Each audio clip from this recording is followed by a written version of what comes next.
নারায়ে তাকবীর, নারায়ে তাকবীর, দিন ইসলাম, দিন ইসলাম, কোরআন হাদিসের আলো। আমাদের প্রিয় মাতৃভূমি বাংলাদেশ খুব সেন্সিটিভ অ্যান্ড ক্রুশাল একটা টাইম পার করছে। আমরা আমাদের প্রিয় মাতৃভূমির জন্য আজকের কেপটাউনের বাইতুল কুদস মসজিদ থেকে, মসজিদুল কুদস থেকে দোয়া করি আল্লাহ তাআলা আমার প্রিয় মাতৃভূমি বাংলাদেশকে হেফাজত করুক। যেটাতে আমার দেশের কল্যাণ, যেটাতে আমার দশের কল্যাণ, আল্লাহ তাআলা সেই ফয়সালা করুক। বাংলাদেশে চাকরির বাজার মন্দা, ব্যবসা করতে গেলে অনেক ঝক্কি ঝামেলা, নিরাপত্তা, এটা সেটা অনেক কিছু বিবেচনা করে আমাদেরকে থাকতে হয়। তার বিপরীতে এখানে আল্লাহ তাআলা আপনাদেরকে প্রতিষ্ঠিত করেছেন। অনেকে এই দেশের ন্যাশনালিটি পেয়েছেন, সাউথ আফ্রিকান ন্যাশনালিটি পেয়েছেন। তারপর ব্যবসায় আপনারা ভালো করছেন, রিজিকের 10 ভাগের 9 ভাগ আল্লাহ ঢুকিয়ে দিয়েছেন ব্যবসার ভেতরে, আলহামদুলিল্লাহ। তো দেশে যারা স্ট্রাগল করছে তাদের তুলনায় তো আমরা অনেক ভালো, কি বলেন? আপনাদের কোনো কমপ্লেন নাই তো? সব সময় কি বলবেন? আলহামদুলিল্লাহ বললে আল্লাহ তাআলা নিয়ামত আরো বাড়িয়ে দিবে, বাড়িয়ে দিবে। আমি প্রাণ ভরে আপনাদের জন্য দোয়া করি, আল্লাহ তাআলা আপনাদের রিজিকে বারাকা দান করুক, আল্লাহ তাআলা আপনাদের স্বাস্থ্যে বারাকা দান করুক, আপনাদের কর্ম প্রচেষ্টা, আপনাদের অ্যাক্টিভিটি, আপনাদের এঙ্গেজমেন্ট আল্লাহ তাআলা বারাকা দান করুক। প্রিয় ভাইয়েরা, সূরাতুল হুজুরাতের 10 নম্বর আয়াতে আল্লাহ তাআলা বলছেন ইন্নামাল মুমিনুনা ইখওয়া। আল্লাহ বলেন বিশ্বাসীরা ভাই ভাই, মুমিনরা ভাই ভাই। আমরা মুমিনরা কি? ভাই ভাই। এটা ফিল হয়?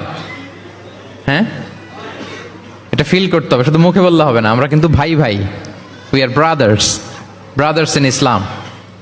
ইন্নামাল মুমিনুনা ইখওয়া, বিশ্বাসীরা ভাই ভাই। ফাআসলিহু বাইনা আখাওয়াইকুম। আর এই ভ্রাতৃত্বের মধ্যে যদি কখনো টানাপোড়েন হয়, বোঝাপড়ায় সমস্যা হয়, বিরোধ হয়, তাহলে মিলমিশ করে দিও তোমরা, সেটা আপোষে মীমাংসা করে দিও। আদেশটা কার? আওয়াজ করে বলুন না, আদেশটা কার? বিশ্বাসীরা ভাই ভাই। এই ভ্রাতৃত্বের বন্ধনে যদি কখনো বোঝাপড়ায় ঝামেলা হয়, বিরোধ হয়, বিবাদ হয়, আপোষে মীমাংসা করে দিও, মিলে যেও। আর ওয়াত্তাকুল্লাহ, আল্লাহকে ভয় করো, লাআল্লাকুম তুরহামুন, তাহলে তোমরা অনুগ্রহ প্রাপ্ত হবে।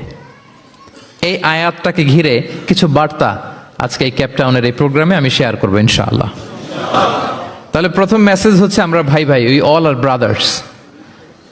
মুমিনরা ভাই ভাই, আওয়াজ করে বলুন মুমিনরা, আমরা ভাই ভাই। পৃথিবীতে ভ্রাতৃত্ব, ব্রাদারহুড, এটা অনেক ধরনের। 1 নম্বর ভ্রাতৃত্ব হচ্ছে আল উখুয়া আল ইনসানিয়া, মানবিক দিক থেকে ভাই। যারাই মানুষ তারাই ভাই, কারণ আমাদের আদি পিতার নাম, আদিমাতা Adam and Eve. We came from the very same source, same origin. একটা জায়গা থেকে আসছে। সবার বাপ যদি একজন হয়, সবার মা যদি একজন হয়, তো আমরা সবাই কি? সুবহানাল্লাহ পড়বেন না? তাহলে ভ্রাতৃত্বের একটা রূপ হচ্ছে আল উখুয়া আল ইনসানিয়া, মানবিক দিক থেকে ভাই। সেই হিসেবে হিন্দু আমার ভাই, খ্রিস্টানও আমার ভাই, বৌদ্ধ আমার ভাই, নাস্তিক আস্তিক সবাই আমার ভাই। এটা হলো ভ্রাতৃত্বের একটা ধরন। ভ্রাতৃত্বের আরেকটা ধরন হচ্ছে আল উখুয়া আন নাসাবিয়া, বংশীয় ভাই, বংশের সম্পর্ক বা রক্তের সম্পর্ক। যেমন আমার চাচাতো ভাই, খালাতো ভাই, আরো ক্লোজে গেলে আমার আপন ভাই, মায়ের পেটের ভাই, এক রক্তের ভাই, ঠিক কিনা বলেন? এটা গেল 2 নাম্বার, এটা রক্তের সম্পর্ক। তাহলে একটা হচ্ছে মানবিক দিক থেকে সম্পর্ক ভাইয়ের, সবাই ভাই ভাই। আরেকটা হচ্ছে বংশীয় বা রক্তের সম্পর্ক, আমার সিবলিং, শাকিক, আমার আপন ভাই। 2টা গেল। 3 নাম্বার হচ্ছে আল উখুয়া আদ-দীনিয়া, দ্বীনি ভাই। আর আমরা এটা নিয়েই কথা বলছি, আল উখুয়া আদ-দীনিয়া। ইন্নামাল মুমিনুনা ইখওয়াতুন, মুফাসসিরিন ইকরাম বলেছেন ইয়ানি ইখওয়াতুন ফিদ-দীন। মুমিনরা ভাই ভাই হচ্ছে 3 নাম্বার সেন্সে, আমরা দ্বীনি ভাই। আমি আপনাদের কাউকে দেখি নাই, আমাকে হয়তো সোশ্যাল মিডিয়ায় দেখেছেন, কিন্তু সরাসরি হয়তো দেখেন নাই। কিন্তু এই যে আমাদের ভ্রাতৃত্ব, এটা দ্বীনি ভ্রাতৃত্ব, দ্বীনি ভাই। আমরা কি ভাই? এবং ইন্টারেস্টিংলি এই দিনী ভাই বা দিনী ভ্রাতৃত্ব আগের দুইটার চেয়েও মজবুত। কখনো কখনো এটা রক্তের সম্পর্ককেও ছাড়িয়ে যায়। সুবহানাল্লাহ পড়েন। বদরের যুদ্ধে এই পাশে কুরাইশরা মানে মুশরিকরা, এই পাশে মুমিনরা। এমনও হয়েছে রাসূল সাল্লাল্লাহু আলাইহি ওয়াসাল্লামের পক্ষে মুমিনদের ওখানে এক ভাই আর আবু জাহেলের সাথে আরেক ভাই, দ্বন্দ্ব সংঘাত। এই ভাই ওই ভাইকে হত্যা করেছে দিনের কারণে। তার মানে দিনী ভ্রাতৃত্ব এটা এত মজবুত, এটা মাঝে মাঝে রক্তের সম্পর্ককেও ছাড়িয়ে ছাপিয়ে উপরে উঠে যায়। আল্লাহু আকবার। তাহলে আমাদের সম্পর্কটা হচ্ছে এরকম মজবুত সম্পর্ক। প্রিয় ভাইরা, আমরা সবাই দিনী ভাই। আওয়াজ করে বলুন, কি ভাই? এবং আমাদের দৃষ্টান্ত দিয়েছেন বিষ্ণু ইসলাম। তিনি বলেছেন, তোমরা সবাই দিনী ভাইয়েরা সবাই মিলে এক দেহ এক প্রাণ। আওয়াজ করে বলুন, এক দেহ এক প্রাণ। শুধু মুখ দিয়ে বললেই হবে, এটা ফিল করতে হবে। আমরা সবাই এক দেহ এক প্রাণ। বিষ্ণুই বলেন, মাসালুল মুমিনিনা ফি তাওয়াদ্দিহিম ওয়া তারাহুমিহিম ওয়া তাআতুফিহিম মাসালুল জাসাদ। মুমিনদের ভালোবাসা সম্পর্ক, এটার দৃষ্টান্ত হচ্ছে, পারস্পরিক ভালোবাসার সম্পর্ক হচ্ছে কামাসালিল জাসাদ। এটা একটা দেহের মতো। আমরা সবাই মিলে এক দেহ। দেহের কোনো অঙ্গ যদি ইনজুর্ড হয়, সারা দেহ যেমনি কষ্ট পায়, বিশ্বের কোথাও আমার কোনো দিনী ভাই যদি কষ্ট পায়, আমাদের প্রত্যেকের হৃদয়ের রক্তক্ষরণ ঘটে। চিল্লায় বলেন ঠিক কিনা? আপনার পা কেটে গেছে, এখন আমরা কি এরকম ভাবি যার পা গেছে তো কি হয়েছে, পাই না, কষ্ট পাবে, সারা দেহ তো ওকে? ব্যাপারটা কেমন? দেখবেন পা কেটে গেলে রাতে ঘুম আসে না ওইটার ব্যথায়, জ্বর চলে আসে, এরকম আছে না নাই? এই জন্য বিষ্ণু ইসলাম বলেছেন, মাসালুল জাসাদ, একটা দেহ, দেহের এক অঙ্গ ইনজুর্ড হলে যেমনি সারা দেহ কষ্ট পায়, পুরো দেহটা রাত জেগে থাকে, জ্বর এসে যায়, তেমনি গোটা বিশ্বের কোনো প্রান্তে, কোনো জনপদে, কোনো এলাকায় কোনো মুসলিম ভাইয়ের যদি কষ্ট হয়, সেটা আমাদের হৃদয়ে যেয়ে লাগে। ঠিক কিনা বলেন? ফিলিস্তিনের ভাইয়েরা যদি কাঁদে, আমাদের ভালো লাগে? কাশ্মীরের ভাইরা যখন গৃহহীন হয়, আমরা এটা সহ্য করতে পারি? মিয়ানমারে আমার মুসলিম ভাইরা যখন নির্যাতিত হয়, আমরা কি এটা মেনে নেই? কারণ এক দেহ এক প্রাণ। আওয়াজ করে বলুন, এক দেহ এক দেহ। এটা মনে রাখতে হবে, আমরা এক দেহ এক প্রাণ। এবং বিষ্ণু ইসলাম বলেছেন যে আমাদের সম্পর্কটা হচ্ছে রোহামা উবাইনাহুম। এই যে এত বলার পর এরপরও ভিডিও করে মোবাইল দিয়ে, ভলান্টিয়াররা স্টপ করে দিবেন। এবং বিষ্ণু ইসলাম এটাকে এত গুরুত্ব দিয়েছেন, আমরা যদি কোরআনের দিকে তাকাই, আল্লাহ তাআলা বলেছেন আমাদের সম্পর্কটা হচ্ছে রোহামা উবাইনাহুম। রোহামা, একে অপরের প্রতি আমরা সফট হার্টেড, রহম দিল, একে অপরের প্রতি সফট হার্টেড। কোরআনের অন্য জায়গায় এসেছে বুনিয়ানুম মারসুস, সীসা ঢালা প্রাচীরের মতো আমাদের সম্পর্ক। সুবহানাল্লাহ পড়বেন না? কখনো কখনো হাদিসে এসেছে এক ভাই হচ্ছে আরেক ভাইয়ের মিরআতুল মুমিন। এক মুমিনের জন্য আরেক মুমিন হচ্ছে আয়না। আয়নার সামনে দাঁড়ালে দেখা যায় যে আমার এখানে একটা দাগ, তারপর আয়নার সামনে দাঁড়ালে আমাকে ঠিক করে নেওয়া যায়, গুছিয়ে নেওয়া যায়। তার মানে আমার সমস্যা, আমার ভুল, আমার খুঁত, আমার স্পট, এটা আয়না বলে দেয়। মুমিনরাও এরকম, এক ভাই আরেক ভাইকে সংশোধন করে দেয়। সুবহানাল্লাহ পড়েন। এবং কোরআন কখনো কখনো আমাদেরকে বলেছে যে ওয়ায়ুফিরুনা আলা আনফুসিহিম ওয়ালাউ কানা বিহিম খাসাসা। ভ্রাতৃত্বের সম্পর্কটা এমন হবে যে নিজের প্রয়োজনের চেয়েও মুমিন ভাই তার অন্য ভাইয়ের প্রয়োজনকে গুরুত্ব দিবে। পড়েন সুবহানাল্লাহ। আমার প্রয়োজন, তারপর আমি না নিয়ে আমার ভাইকে দিব। এরকম নিদর্শন আমাদের মধ্যে আছে না নাই? আপনারা ইয়ারমুকের যুদ্ধের নাম শুনেছেন, হিজরি 15 সালের কথা। বিষ্ণু ইসলামের ইন্তেকালের 4-5 বছর পরের ঘটনা। ওমরে ফারুক রাদিয়াল্লাহু তাআলা আনহু, উনি হচ্ছেন তখন আমাদের খলিফা, the second caliph of Islam, আমিরুল মুমিনিন, খলিফাতুল মুসলিমিন।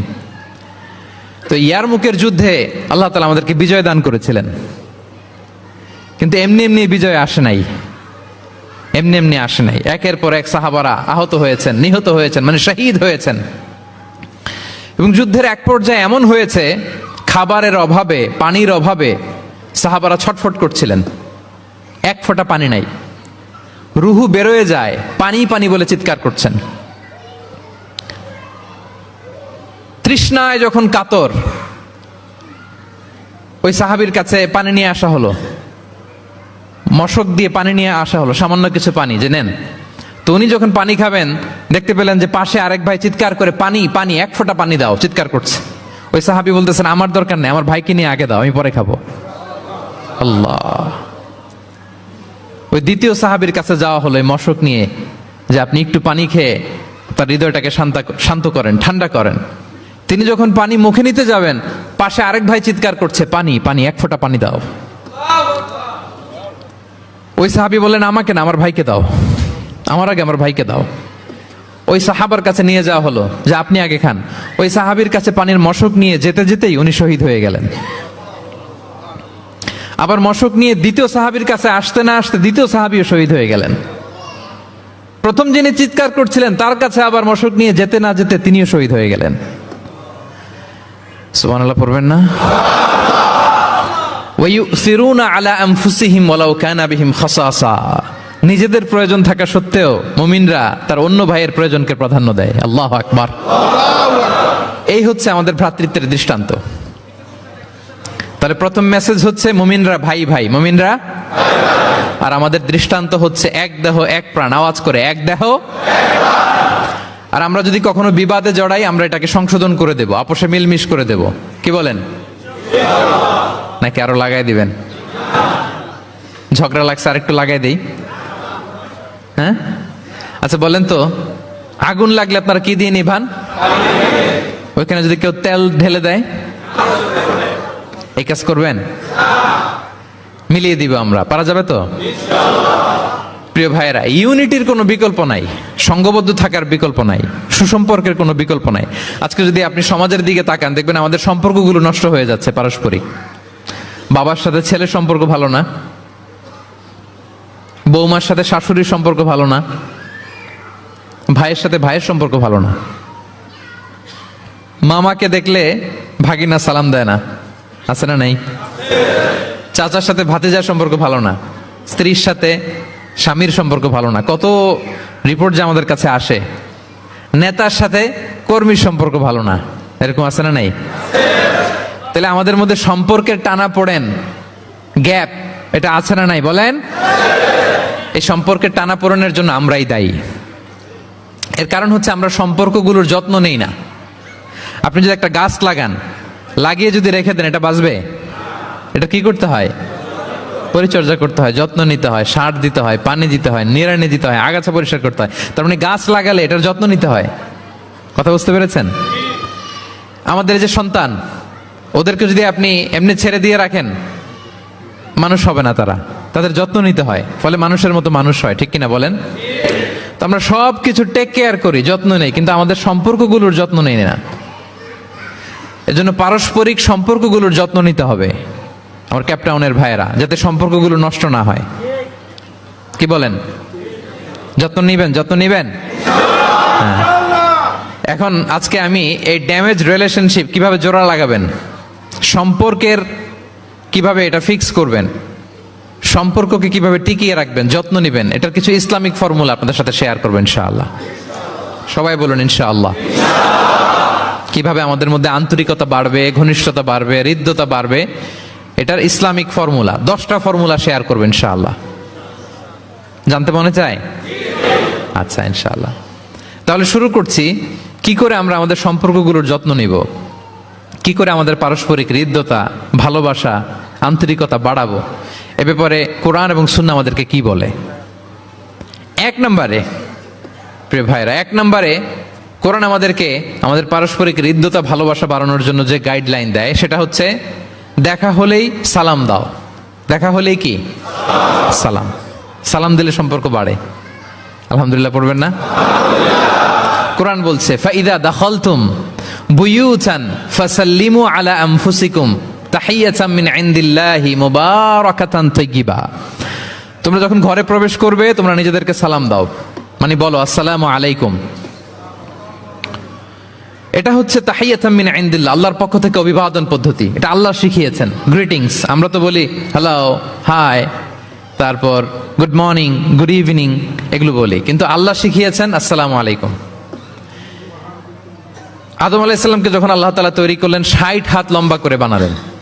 কয় হাত? আপনি কয় হাত? আপনিও 60 হাত। আমাদের হাতে রাফলি 3.5 হাত। কিন্তু আদম আলাইহিস সালাম তিনি লম্বায় কত ছিলেন? তো আদম আলাইহিস সালাম যখন সৃষ্টি হলেন তখন আল্লাহ তাআলা আদম আলাইহিস সালামকে বললেন, আদম তুমি সালাম দাও। কি দাও? ফেরেশতারা বসা ছিল, সাল্লিম আলা উলাইকান নাফার, সালাম দাও। ওই যে এই যে মোবাইল দিয়ে ভিডিও করে আল্লাহ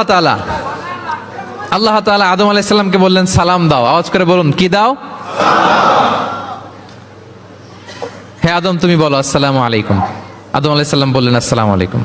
তো আল্লাহ বললেন, এটা তোমার এবং তোমার পরবর্তী পৃথিবীতে যারা আসবে তোমাদের অভিবাদন পদ্ধতি, গ্রিটিং, স্যালুটেশনস দেয়ার সিস্টেম। কেন বললেন? কারণ শয়তান অহংকারের কারণে বিতাড়িত হয়েছে। আল্লাহ চান যে আদম আলাইহিস সালাম যেন বিতাড়িত না হন।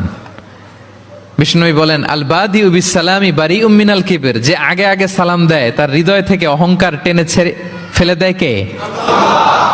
আগে সালাম দিবেন, আপনার হৃদয় অহংকার মুক্ত হয়ে যাবে। তা আল্লাহ তাআলা চাইলেন ইবলিশ যেই ভুল করেছে আদম যেন সেটা না করে, আদমের হৃদয় যেন আগে থেকে অহংকার মুক্ত থাকে। তাই সৃষ্টির পরে আল্লাহ তাআলা আদম আলাইহিস সালামকে বললেন, আদম তুমি সালাম দাও, পড়েন আল্লাহু আকবার। তাহলে পারস্পরিক ভালোবাসা, হৃদ্যতা বাড়ানোর 1 নম্বর পদ্ধতি হচ্ছে সালাম। 1 নম্বর পদ্ধতি কি? আগে দিবেন না পরে? অনেকে বসে থাকে যে আমার আগে দেখ। আমি তো বাইরে দেখলাম খুব ঠান্ডা, কিন্তু এখানে এত ক্রাউড, এখন তো ঘামতেছি রীতিমতো। থাক প্রিয় ভাইয়েরা, অসুবিধা নেই, থাক। আগে দিবেন না পরে?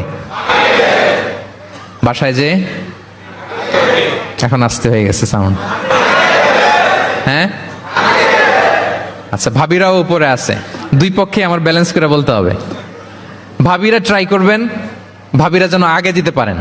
আর ভাইরা আপনারাও ট্রাই করবেন, আপনারা যেন আগে দিতে পারেন। সালাম নিয়ে আমরা কম্পিটিশন করব, কে কার আগে দিতে পারে, ঠিক কিনা? আমি আপনাদেরকে আবারও সালাম দিচ্ছি, আসসালামু আলাইকুম ওয়া রাহমাতুল্লাহ।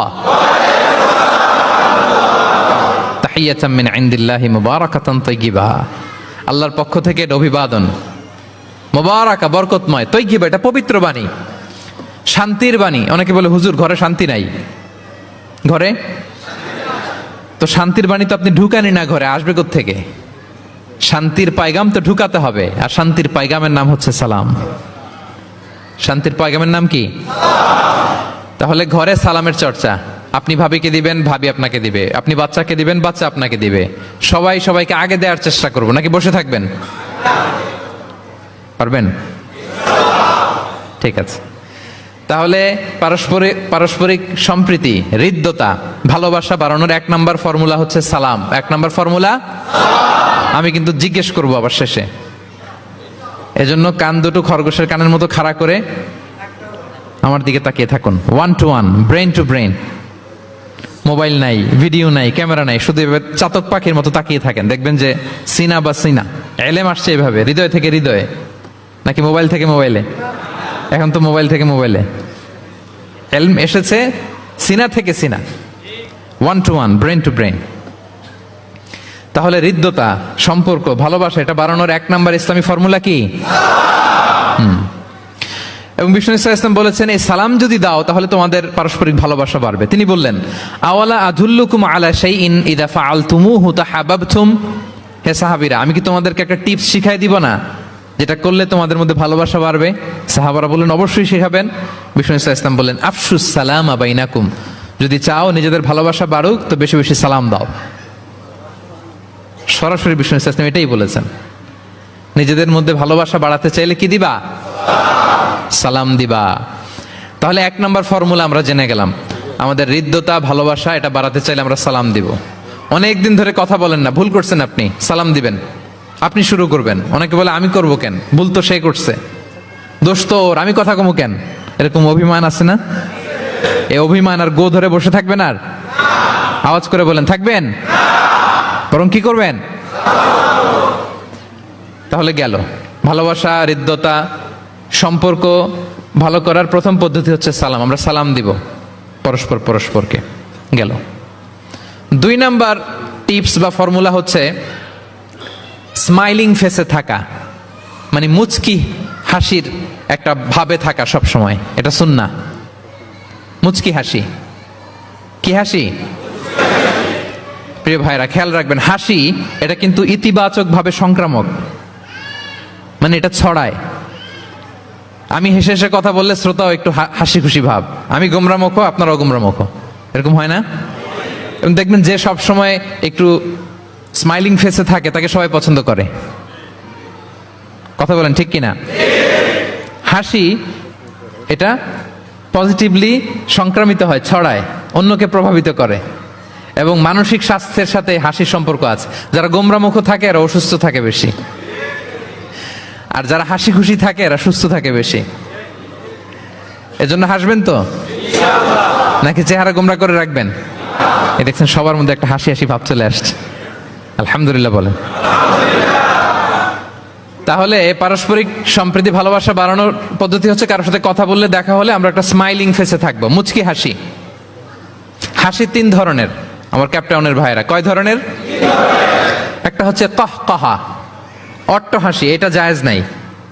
এই যে আমরা ছোটবেলায় আলিফ লালার মধ্যে এই আলিফ লালার দত্ত হা হা হা হা করে একটা হাসি দিত না?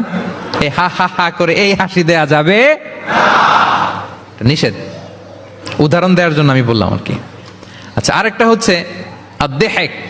আদ-দেহেক মানে স্বাভাবিক হাসি, একটু দাঁত দেখা যায়, এটা জায়েজ, এটা দেয়া যাবে।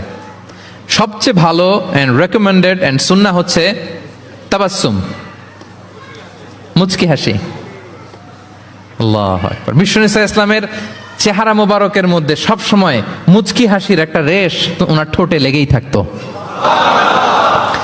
সাহাবী আব্দুল্লাহ ইবনে হারিস রাদিয়াল্লাহু তাআলা আনহু বর্ণনা করেন, তিনি বলেন, মা রাআইতু আহাদান আকসারা তাবাসসুমান মিন রাসূলিল্লাহি সাল্লাল্লাহু আলাইহি ওয়াসাল্লাম। তিনি বলেন, আমি আমার জীবদ্দশায়, আমার জীবনে রাসূল সাল্লাল্লাহু আলাইহি ওয়াসাল্লামের চেয়ে বেশি কাউকে মুচকি হাসি অবস্থায় থাকতে দেখি নাই। সব সময় মুচকি হাসি, একটা স্মাইলিং ফেস থাকবেন, নাকি গোমরা মুখ থাকবেন? হ্যাঁ, কি করবেন? মুচকি হাসি। এবং আপনি আপনার ভাইয়ের দিকে তাকিয়ে মুচকি হাসি যদি দেন, বিষ্ণু সাল্লাল্লাহু আলাইহি ওয়াসাল্লাম বলেন, তাবাসসুমুকা ফি ওয়াজহি আখিকা সাদাকা, your smile to your brother it's a charity. তুমি তোমার ভাইয়ের দিকে তাকিয়ে যে মুচকি হাসি দাও, এটা দিলেও সাদাকার সওয়াব হয়ে যায়। আপনি দিলেন হাসি, আমল নামায় যুক্ত হলো কি? সাদাকা। হ্যাঁ, এবং বিষ্ণু সাল্লাল্লাহু আলাইহি ওয়াসাল্লাম বলেছেন, তুমি কোনো কাজকে লা তাহকিরান্না মিনাল মারুফি শাইআ, কোনো কাজকে ছোট করে দেখবে না, কোনো নেক আমলকে। যদিও তুমি তোমার ভাইয়ের চেহারার দিকে মুচকি হাসি দিয়ে তাকাও, এটাও সাদকা দেওয়ার সওয়াব। তাহলে আমরা কারোর সাথে যখন কথা বলবো, দেখা হবে, আমরা একটা স্মাইলিং ফেসে থাকবো, গোমরা মুখ থাকবো না। কি বলেন, পারা যাবে? সব সময় স্মাইলিং ফেস, মুচকি হাসি। বিষ্ণু সাল্লাল্লাহু আলাইহি ওয়াসাল্লাম মুচকি হাসতেন। যে মুচকি যারা হাসি তাদেরকে সবাই পছন্দ করে। মুখটা যদি গোমরা করে কেউ রাখে, দেখতে ভাল লাগে, কথা বলতে ভাল লাগে। দেখবেন অনেক বড়দেরকে বাচ্চারা ভয় পায়, কাছে যায় না। কেন বলেন তো? গম্ভীর থাকে। আবার অনেক মানুষের কাছে তাকে দেখলেই বাচ্চারা দৌড়ে কোলে কোলে উঠতে যায়, আছে না নাই? Smiling face. এই যে আমাদের শেখ মঈনুদ্দিন আজকে আমার সাথে একটা সফরে ছিল, দেখি যেই বাচ্চাকেই দেখে বলে, come on come on, give me hug, give me hug. তো এই মানুষকে বাচ্চারা ভালো না বেসে পারবে? সুবহানাল্লাহ, এরকম হইতে হবে। বিষ্ণু সাল্লাল্লাহু আলাইহি ওয়াসাল্লামকে বাচ্চারা দেখলে খুব খুশি হতো, কোলে বসতে চাইতো। এক বাচ্চা তো কোলে বসে পেশাবি করে দিছে। সুবহানাল্লাহ পড়বেন না? বিষ্ণু সাল্লাল্লাহু আলাইহি ওয়াসাল্লাম নাতনিদেরকে কোলে নিয়ে নফল নামাজ পড়তেন। উমামা বিনতে যায়েদ, উমামা বিনতে যায়নাব, বিষ্ণু সাল্লাল্লাহু আলাইহি ওয়াসাল্লামের কন্যা যায়নাবের মেয়ে, মানে বিষ্ণু সাল্লাল্লাহু আলাইহি ওয়াসাল্লামের নাতনি উমামাকে নিয়ে বিষ্ণু সাল্লাল্লাহু আলাইহি ওয়াসাল্লাম একবার নফল নামাজ পড়েছেন। কান্না করে, কান্না থামাই না, নানা ভাইয়ের কোলে থাকবে, তো উনি কোলে রেখেই আল্লাহু আকবার। রুকু দেওয়ার সময় পাশে রেখে রুকু, সেজদা, ওঠার সময় আবার কাঁদতেছে, তো আবার কোলে নিয়ে আবার কেরাত। সুবহানাল্লাহ। তো আমরা সবাই স্মাইলিং ফেসে থাকবো আজকে থেকে, ক্যাপটাউনের ভাইয়েরা। একসাথে আওয়াজ করে বলুন ইনশাআল্লাহ। হৃদ্যতা, ভালোবাসা বাড়ানোর টিপস কয়টা বললাম? 1 নম্বরে সালাম, 2 নম্বরে মুচকি হাসি। দেখছেন সবাই মুচকি হাসি দিয়ে আছে। আচ্ছা, 3 নাম্বার হচ্ছে কাউকে ওয়েলকাম করা। কেউ যদি আপনার সাথে দেখা করতে আসে, তাকে ওয়েলকাম করা, আহলান ওয়া সাহলান বলা। হ্যাঁ, একজন আসছে আপনার বাড়িতে মেহমান, আপনি কথাই বলেন না, কথা নাই, সালাম নাই, কিছু নাই, যে চা দিতেছেন, ওনার ঠেকা পড়ছে চা খাবে না, আর জায়গা নেই ওনার চা খাওয়ার দুনিয়াতে। না, এটা করবেন না। আপনি এগিয়ে যাবেন, সালাম দিবেন, মুসাফা করবেন, মোয়ানাকা করবেন, খোঁজ খবর নেবেন, ওয়েলকাম জানাবেন, লিটারালি ওয়েলকাম। এরকম যদি করেন, যদি ওয়েলকাম বলেন, তাকে আনার জন্য এগিয়ে যান, হি ফিল লাইক, মানে আপনি তাকে দেখে খুশি, you are very happy to see him and you love his presence here. সে আসছে, আপনি খুশি, তার কোম্পানিটা ভালো লাগতেছে, এটা সে ফিল করবে। এজন্য কেউ আসলে, আপনার ওয়ার্ক প্লেসে যদি আসে, আপনার বাসায় যদি আসে, আপনার সাথে দেখা করতে যদি আসে, আপনি এগিয়ে তাকে সালাম দিয়ে ওয়েলকাম করবেন। কি করবেন? পারা যাবে? বিষ্ণু ইসা ইসলাম লিটারালি এই ওয়েলকাম শব্দটা ব্যবহার করতেন, এজন্য আমি চুজ করেছি, পিক করেছি ওয়েলকাম। তিনি বলতেন মারহাবান। মারহাবান আরবিতে কি বলতেন? মারহাবান। আমরা যে বলি বাংলায় আহলান ওয়া সাহলান ওয়া মারহাবান, এই বিষ্ণু ইসা ইসলাম লিটারালি মারহাবান শব্দটা ব্যবহার করতেন। এগুলোকে কার্টিসি বলে। এগুলোকে কি বলে? Social manner, কার্টিসি। দেখেন বিষ্ণু ইসা ইসলাম আমাদেরকে কিভাবে কার্টিসি শেখায়, কিভাবে সোশ্যাল ম্যানার শেখায় আমাদেরকে। বিষ্ণু ইসা ইসলাম সরাসরি মারহাবান বলতেন, স্বাগতম জানাতেন, যাতে করে ওই লোকটা ভালো ফিল করে, সে বোঝে যে তাকে দেখে আপনি হ্যাপি।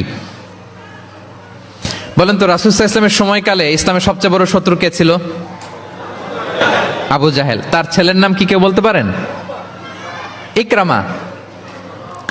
ইকরামা অনেক যুদ্ধে মুসলমানদের বিরুদ্ধে ছিল, মক্কা বিজয় পর্যন্ত ইসলাম ধর্ম গ্রহণ করে নাই, অনেক সাহাবাকে হত্যা করেছে। রাসূল সাল্লাল্লাহু আলাইহি ওয়াসাল্লাম যখন মক্কা বিজয় করলেন, সে ভাবলো এবার তো আমার খবর আছে। সে পালালো, পালাতে পালাতে ইয়ামান চলে গেছে। তখন এক মহিলা সাহাবী রাসূল সাল্লাল্লাহু আলাইহি ওয়াসাল্লামকে বললেন, ইয়া রাসূলুল্লাহ, আপনি যদি আমাকে অনুমতি দেন, আমি ইকরামাকে খুঁজে বের করব, আপনার কাছে নিয়ে আসবো। রাসূল সাল্লাল্লাহু আলাইহি ওয়াসাল্লাম বললেন, যাও, ইকরামাকে আমি আমান দিলাম, সিকিউরিটি দিলাম। এই মহিলা সাহাবী যে খুঁজে নিয়ে আসলো, ইকরামাকে কনভিন্স করলো। ইকরামা লজ্জিত হয়ে বিষ্ণু সাল্লাল্লাহু আলাইহি ওয়াসাল্লামের কাছে আসলো। কত বড় শত্রু! বিষ্ণু সাল্লাল্লাহু আলাইহি ওয়াসাল্লামের অনেক আত্মীয়কে হত্যা করেছে, সাহাবাদেরকে শহীদ করে দিয়েছে, আবু জাহেলের সন্তান। কিন্তু সে যখন লজ্জিত হয়ে উঠে চড়ে বিষ্ণু সাল্লাল্লাহু আলাইহি ওয়াসাল্লামের কাছে আসলো, বিষ্ণু সাল্লাল্লাহু আলাইহি ওয়াসাল্লাম তাকে দেখে প্রথম যে কথাটা বললেন সেটা হচ্ছে মারহাবান বির-রাকিবিল মুহাজির। মারহাবান বির-রাকিবিল মুহাজির মানে welcome to the riding migrant. সুবহানাল্লাহ। মানে হে ঘোর সাওয়ার মাইগ্রেন্ট, হিজরতকারী ইকরামা, তোমাকে ইসলামে সুস্বাগতম। লিটারালি এই শব্দটা ব্যবহার করেছেন, মারহাবান। তাহলে বলেন তো, সে আশ্বস্ত হয়েছে না? শত্রু যদি আমান দেয়, এই দেশে ওই দেশ যুদ্ধ, ওই দেশ যদি বলে তোমার আমি মারবো না, আসো আমার এলাকায়, আমি যদি ঢুকি, আমার একটা ভয় থাকবে না? বিদ্রোহ তো করতে পারে, কি বলেন? বিষ্ণু ইসলাম দেখা মাত্রই বললেন মারহাবান বির-রাকিবিল মুহাজির, welcome to the riding migrant. সুবহানাল্লাহ। ওইখানেই দাঁড়িয়ে ইকরামা পড়ল আশহাদু আল্লা ইলাহা ইল্লাল্লাহ ওয়া আশহাদু আন্না মুহাম্মাদুর রাসূলুল্লাহ। শাহাদা পড়ে মুসলমান হয়ে গেল। তাহলে কারোর সাথে দেখা হলে তাকে ওয়েলকাম করতে হবে।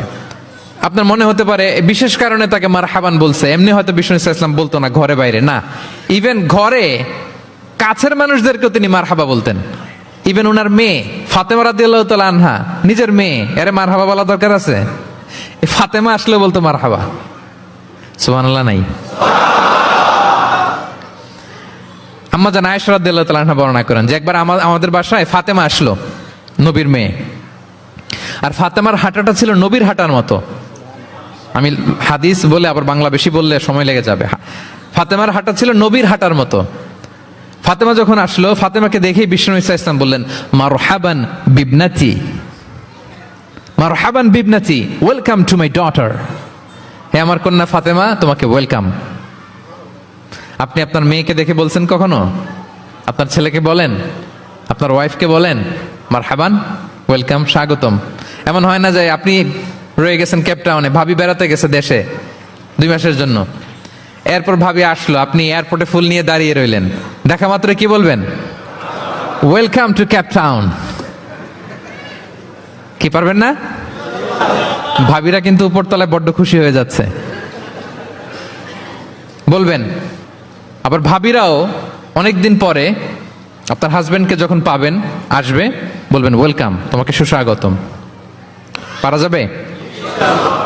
রাসূল সাল্লাল্লাহু আলাইহি ওয়াসাল্লামের চাচাতো বোন নাম উম্মে হানি, আবু তালেবের কন্যা। বিদায় মক্কা বিজয়ের সময় রাসূল সাল্লাল্লাহু আলাইহি ওয়াসাল্লাম মক্কায় গোসল করতেছিলেন এক বাসায়। ফাতেমা রাদিয়াল্লাহু তাআলা আনহা একটা পর্দা টেনে দিলেন, উনি পানি ঢালতেছেন, গোসল করেন। হঠাৎ কে যেন ঘরে ঢুকলো। বিষ্ণু সাল্লাল্লাহু আলাইহি ওয়াসাল্লাম বললেন, কে?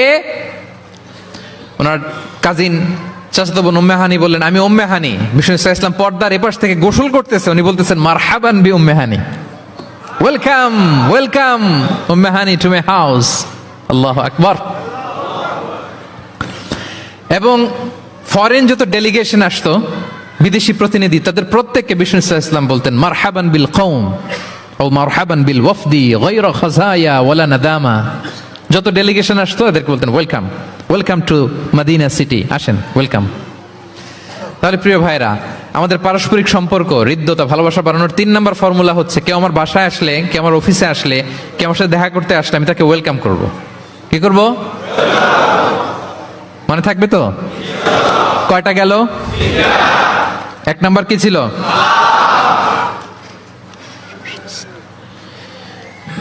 2 নাম্বার, 3 নাম্বার ওয়েলকাম। আচ্ছা, আপনাদের কষ্ট হচ্ছে? 4 নাম্বার হচ্ছে ভালোবাসা হৃদ্যতা বাড়ানোর 4 নাম্বার পদ্ধতি হচ্ছে, কারো কোনো ভালো গুণ দেখলে ওটা অ্যাপ্রিসিয়েট করা। যদি আমার বিপক্ষ দলের কেউ ভালো কিছু করে, আমরা ওইটাও বলতে চাই না, এরকম আছে না নাই? কারণ আমার দল করে না তো, বলতে চায় না, তাই না? কেন বলে না? আমার দল করে না। এদেরকে বলে দলান্ধ। ভালো একটা কাজ করছে, আমার মতের না, মতান্ধ, এটা অ্যাপ্রিসিয়েট করে না। এটা ভুল, এটা আপনি সুন্নাহ ব্রেক করছেন। সুন্নাহ হচ্ছে যে দলের হোক, যে মতের হোক, এমনকি ভিন্ন ধর্মী হোক, ভালো করলে এটা ক্রেডিট দিতে হবে, ভালো করলে অ্যাপ্রিসিয়েট করতে হবে, কমপ্লিমেন্ট দিতে হবে। আমরা অন্যের ভালো কাজের স্বীকৃতি দিতে চাই না, কার্পণ্য করি, ক্রেডিট দিতে চাই না, প্রশংসা করি না। আমরা গুণমুগ্ধ হই কিন্তু গুণগ্রাহী হতে চাই না। কারো একটা ভালো গুণ দেখে আমি ভিতরে ভিতরেও এত সুন্দর, কিন্তু বলি না, প্রকাশ করি না, এটা ঠিক না। সুন্নাহ হচ্ছে কারো ভালো কোনো গুণ দেখলে এটা প্রকাশ করা, এপ্রিসিয়েট করা। কি করা? এপ্রিসিয়েট করা। কারো ভালো গুণ দেখলে এপ্রিসিয়েট করবেন, যাতে সে উৎসাহিত হয়। বিষ্ণু সাল্লাল্লাহু আলাইহি ওয়াসাল্লাম করতেন। বিষ্ণু সাল্লাল্লাহু আলাইহি ওয়াসাল্লাম একবার এক হাদিসে 7 জন সাহাবীর 7টা গুণের কথা বলেছেন, মানে তাদেরকে এপ্রিসিয়েট করেছেন। এক হাদিসে 7 জন, কয়জন? তিনি বলেন, আরহামু উম্মতি বি উম্মতি আবু বকর। আবু বকরের সামনে বলতেছে, আমার এই উম্মতের মধ্যে সবচাইতে সফট হার্টেড পারসন হচ্ছে আবু বকর। নরম দিল, নরম দিল। কি দিল? বিষ্ণু সাল্লাল্লাহু আলাইহি ওয়াসাল্লাম যখন ইন্তেকাল করলেন, ওনাকে খলিফা বানানো হলো। তো খলিফাই তো ইমাম মসজিদে নববীর। নামাজের সময় হয়েছে, উনি দাঁড়াইছেন। একামত হয়েছে, উনি কান্নার চোটে কেরাতি পড়তে পারে না। কেন? কারণ উনি ভাবতেছে, কাইফা আকুমু মাকামা রাসূলিল্লাহ, আমি কিভাবে নবীর জায়গায় দাঁড়িয়ে ইমামতি করব। গতকাল তো এখানে নবী দাঁড়িয়ে ইমামতি করেছে, আমি নবীর জায়গায় ইমাম হব কিভাবে? এই ভাবনা থেকে উনি কাঁদতে কাঁদতে ওনার তেলাওয়াতি শুনতো না, পিছনে কমপ্লেন আসছে পরে, ওনার তেলাওয়াত আমরা শুনতে পাই না। আরহামু উম্মতি বি উম্মতি আবু বকর। এরপর বিষ্ণু বললেন, ও আসাদ্দুহুম ফি আমরিল্লাহি উমর, আর আল্লাহর দিন বাস্তবায়নে সবচাইতে কঠোর হচ্ছে ওমরে ফারুক। সবচাইতে কঠোর, সবচাইতে কঠোর। বিষ্ণু বলেন, ওমর, তুমি যদি কোনো রাস্তা দিয়ে হাঁটো, শয়তান যদি দেখে, শয়তান ওই রাস্তা রেখে দিয়ে অন্য রাস্তা দিয়ে হাঁটে। আবার বিষ্ণু বলেন, আমার পরে কোনো নবী নাই, লা নাবিয়্যা বা'দি ওয়ালা রাসূল, আমার পরে কোনো নবী নাই, রাসূলও নাই। তবে লাউ কানা বা'দি নাবিয়্যুন লাকানা ওমর, আমার পরে নবী হওয়ার যোগ্যতা যদি কারো থাকে, আমার সাহাবী ওমরের সেই যোগ্যতা আছে। প্রভু তুমি বলেছ রাসূল দেবে না, বলনি দেবে না ওমর, বলনি দেবে না হামজা তারিখ, খালিদ বিজয় সমর। প্রভু তুমি বলেছ রাসূল দেবে না, বলনি দেবে না ওমর, বলনি দেবে না হামজা তারিখ, খালিদ বিজয় সমর। প্রভু তুমি বলেছ রাসূল দেবে না। আল্লাহু আকবার। আল্লাহর জমিনে আল্লাহর দিন বাস্তবায়নে সবচাইতে কঠোর হচ্ছেন ওমরে ফারুক। মুনাফিকরা থরথর করে কাঁপতো ওনার ভয়ে। আমাদের দেশে বাচ্চারা যদি না খায়, রাতের বেলা বাচ্চারা খেতে চায় না, তো মায়েরা ভয় দেখায় খায়, এই খাও নাহলে কিন্তু বিড়াল আসবে। কুকুর বললে খুব, আমার ছোট মেয়েটাও ভয় পায়, কুকুরের আওয়াজ শুনলে ভয় পায়। তো খেতে না চাইলে বলে এই কুকুর আসবে, কিন্তু কুকুর এটা করে না। বাচ্চাদেরকে খাওয়াতে গেলে যখন জ্বালাতন করে খেতে চায় না, মায়েরা কি বলে, এই ভূত আসবে, এই কুকুর আসবে। মদিনায় কি করতো জানেন? বাচ্চারা খেতে না চাইলে মায়েরা বলতো, হা হুয়া ইয়াতি উমর, হা হুয়া ইয়াতি উমর, তাড়াতাড়ি খাও, ওই যে ওমর আসতেছে, ওমর। What a personality. ওয়া আশাদ্দুহুম ফি আমরিল্লাহি উমর। আল্লাহর দিন বাস্তবায়নে সবচেয়ে কঠোর ছিলেন ওমর রাদিয়াল্লাহু তাআলা আনহু। ওয়া আসদাকুহুম হায়াআন উসমান। আর সবচেয়ে লজ্জাশীল ছিল আমার সাহাবীর মধ্যে কে? উনি এত লজ্জাশীল ছিলেন, উনাকে দেখে ফেরেশতারা লজ্জা পেয়ে যেত। আল্লাহ আল্লাহ, এত লজ্জাশীল, ফেরেশতারা লজ্জা পেয়ে যেত। ওয়া আকরাউহুম লিকিতাবিল্লাহি উবাই ইবনে কাব। আল্লাহর কিতাব সবচাইতে বিশুদ্ধ করে তেলাওয়াত করতে পারতো উবাই ইবনে কাব রাদিয়াল্লাহু তাআলা। এই মোবাইলটা বন্ধ করতে হবে, ওই যে। সবচাইতে চমৎকার করে কোরআন তেলাওয়াত করতে পারতো বিশুদ্ধভাবে কারীদের মতো করে কে? উবাই ইবনে কাব। ও আফরাদুহুম যায়েদ ইবনে সাবিত। ফারায়েজের বিধিবিধান, মানে বাবা মারা গেলে সন্তান যে ওয়ারিস হয়, দ্য ল অফ ইনহেরিটেন্স, এটার ব্যাপারে এক্সপার্ট সাহাবী হচ্ছে যায়েদ ইবনে সাবিত রাদিয়াল্লাহু তাআলা আনহু। ওয়া আ'লামুহুম বিল হালালি ওয়াল হারামি মুআয ইবনে জাবাল। আর আমার সাহাবাদের মধ্যে হালাল হারামে স্পেশালিস্ট হচ্ছে মুআয ইবনে জাবাল। ওয়া ইন্না লিকুল্লি উম্মাতিন আমিন ওয়া আমিনু হাযিহিল উম্মতি আবু উবাইদা ইবনুল জাররাহ। সব উম্মতের মধ্যে একজন বিশ্বস্ত গার্ডিয়ান থাকে, আমার উম্মতের মধ্যে বিশ্বস্ত গার্ডিয়ান সাহাবীর নাম হচ্ছে আবু উবাইদা ইবনে জাররাহ। সুবহানাল্লাহ পড়ে। আচ্ছা, ওই সাহাবীদের সামনে দাঁড়িয়ে বিশ্বনবী যখন এই অ্যাপ্রিসিয়েশন দিচ্ছে, বলেন তো সাহাবীদের কেমন লাগতেছে? কেমন লাগতেছে? আল্লাহ, অ্যাপ্রিসিয়েশন দিচ্ছে তো এলাকার মেয়র, তাই না? এমপি, প্রেসিডেন্ট, খোদ বিশ্বনবী, খোদ। দেখেন, উনি চাইলে না বললেও পারতেন, তাদেরকে ইন্সপায়ার করার জন্য তাশজিআন তাদের প্রশংসা করেছেন, অ্যাপ্রিসিয়েশন। দেখতেছে যে আবু বকর খুব নরম দিল, তিনি বললেন। দেখতেছেন যে ইসলাম প্রচারে ওমর খুব শক্ত মজবুত, তাকে অ্যাপ্রিসিয়েট করলেন, ক্রেডিটটা তাকে দিলেন। তাহলে বিশ্বনবী ক্রেডিট দিতে কখনো কার্পণ্যতা করতেন? গুণগ্রাহী ছিলেন। কিন্তু আমরা ভালো কিছু দেখলে এটা যে ভালো এতটুকু বলতে চাই না। এরকম করবেন আর না, এরকম করবেন না। সাহাবীদের মধ্যে সবচেয়ে সুরেলা গলার সাহাবী ছিলেন আবু মুসা আল-আশআরী রাদিয়াল্লাহু তাআলা আনহু। একদিন তিনি আবু মুসাকে বলেন, আবু মুসা, তুমি যে রাতে তেলাওয়াত করো আমি কিন্তু শুনি। ইয়া রাসূলুল্লাহ, আপনি কি করে শুনেন? আমার বাড়ি কই, আপনি থাকেন কই? বলতেছে, গত রাতে তুমি সূরা কাহাফ তেলাওয়াত করছো না? বলছে, জি করছি তো। আপনি কিভাবে শুনলেন? বলতেছে, তোমার ঘরের পাশ দিয়ে যাচ্ছিলাম, এত সুন্দর করে তুমি তেলাওয়াত করতেছো আবু মুসা। লাকাদ উতিতা মিজমারান মিন মাযামিরি আলি দাউদ। আল্লাহ তাআলা দাউদ আলাইহিস সালামের গলায় যে সুরের ঝংকার দিয়েছেন, আমার সাহাবীদের মধ্যে আল্লাহ তোমার গলায় ওই সুরের ঝংকার ঢুকাইয়ে দিয়েছে। বলেন, বিশ্বনবীর কাছ থেকে যখন উনি এটা শুনছেন, ওনার কেমন লাগছিল? হ্যাঁ, how does he feel that time? মানে ফিলিংসটা কেমন লাগছে? হ্যাঁ, আমাদেরকে তো একজন বড় কেউ প্রশংসা করলে আমরা কত খুশি হয়ে যাই। বিশ্বনবী স্বয়ং প্রশংসা করেছেন, সুবহানাল্লাহ। দেখেন প্রিয় ভাইরা, বিশ্বনবী সাল্লাল্লাহু আলাইহি ওয়াসাল্লাম শুধু মুমিনদেরকে, মুসলিমদেরকে যদি এটা করতেন তাহলে একটা কথা ছিল, পানি থাক, 1 ঘন্টার জন্য একটু কষ্ট করতে হবে। আমি পানি না খেয়ে কথা বলতেছি না, একটু কষ্ট করেন, এই পানি, এই চানাচুর বিস্কিট দেওয়া শুরু করলে আলোচনার ফ্লো নষ্ট হয়ে যায়। পানিটা থাক, একটু পরে আমরা পানি খাবো ইনশাল্লাহ। আমার দিকে তাকান, আমার দিকে তাকান। ওই যে আরেকজন দায়িত্ব পালন করতেছে মোবাইল নিয়ে, আমার দিকে তাকান। আমরা তো আমার দলের বাইরে কেউ ভালো কিছু করলে বলি না। বিষ্ণু ইসলাম ইহুদির প্রশংসা করেছেন। আপনি আছেন কই মিয়া? ইহুদি উহুদের যুদ্ধে বিষ্ণু ইসলামের সাথে মদিনার যে ইহুদিরা, তাদের কন্ট্রাক্ট ছিল মদিনা কেউ অ্যাটাক করলে সবাই মিলে মদিনাকে রক্ষা করবে। কিন্তু কুরাইশরা আক্রমণ করলো, এখন আর কেউ বেরোয় না। বনু কাইনুকা, বনু নদীর, বনু কোরাইজা কেউ আর যায় না, কেউ যায় না। বিশ্বনবী কি করবেন? নিজেই বেরোলেন সাহাবাদেরকে নিয়ে। মাঝপথে আবার মুনাফিকরা ফিরে গেল, কোনো ইহুদি যায় নাই, কথা রাখে নাই, একজন ইহুদি ছাড়া। তার নাম মুখাইরিক। তার নাম কি?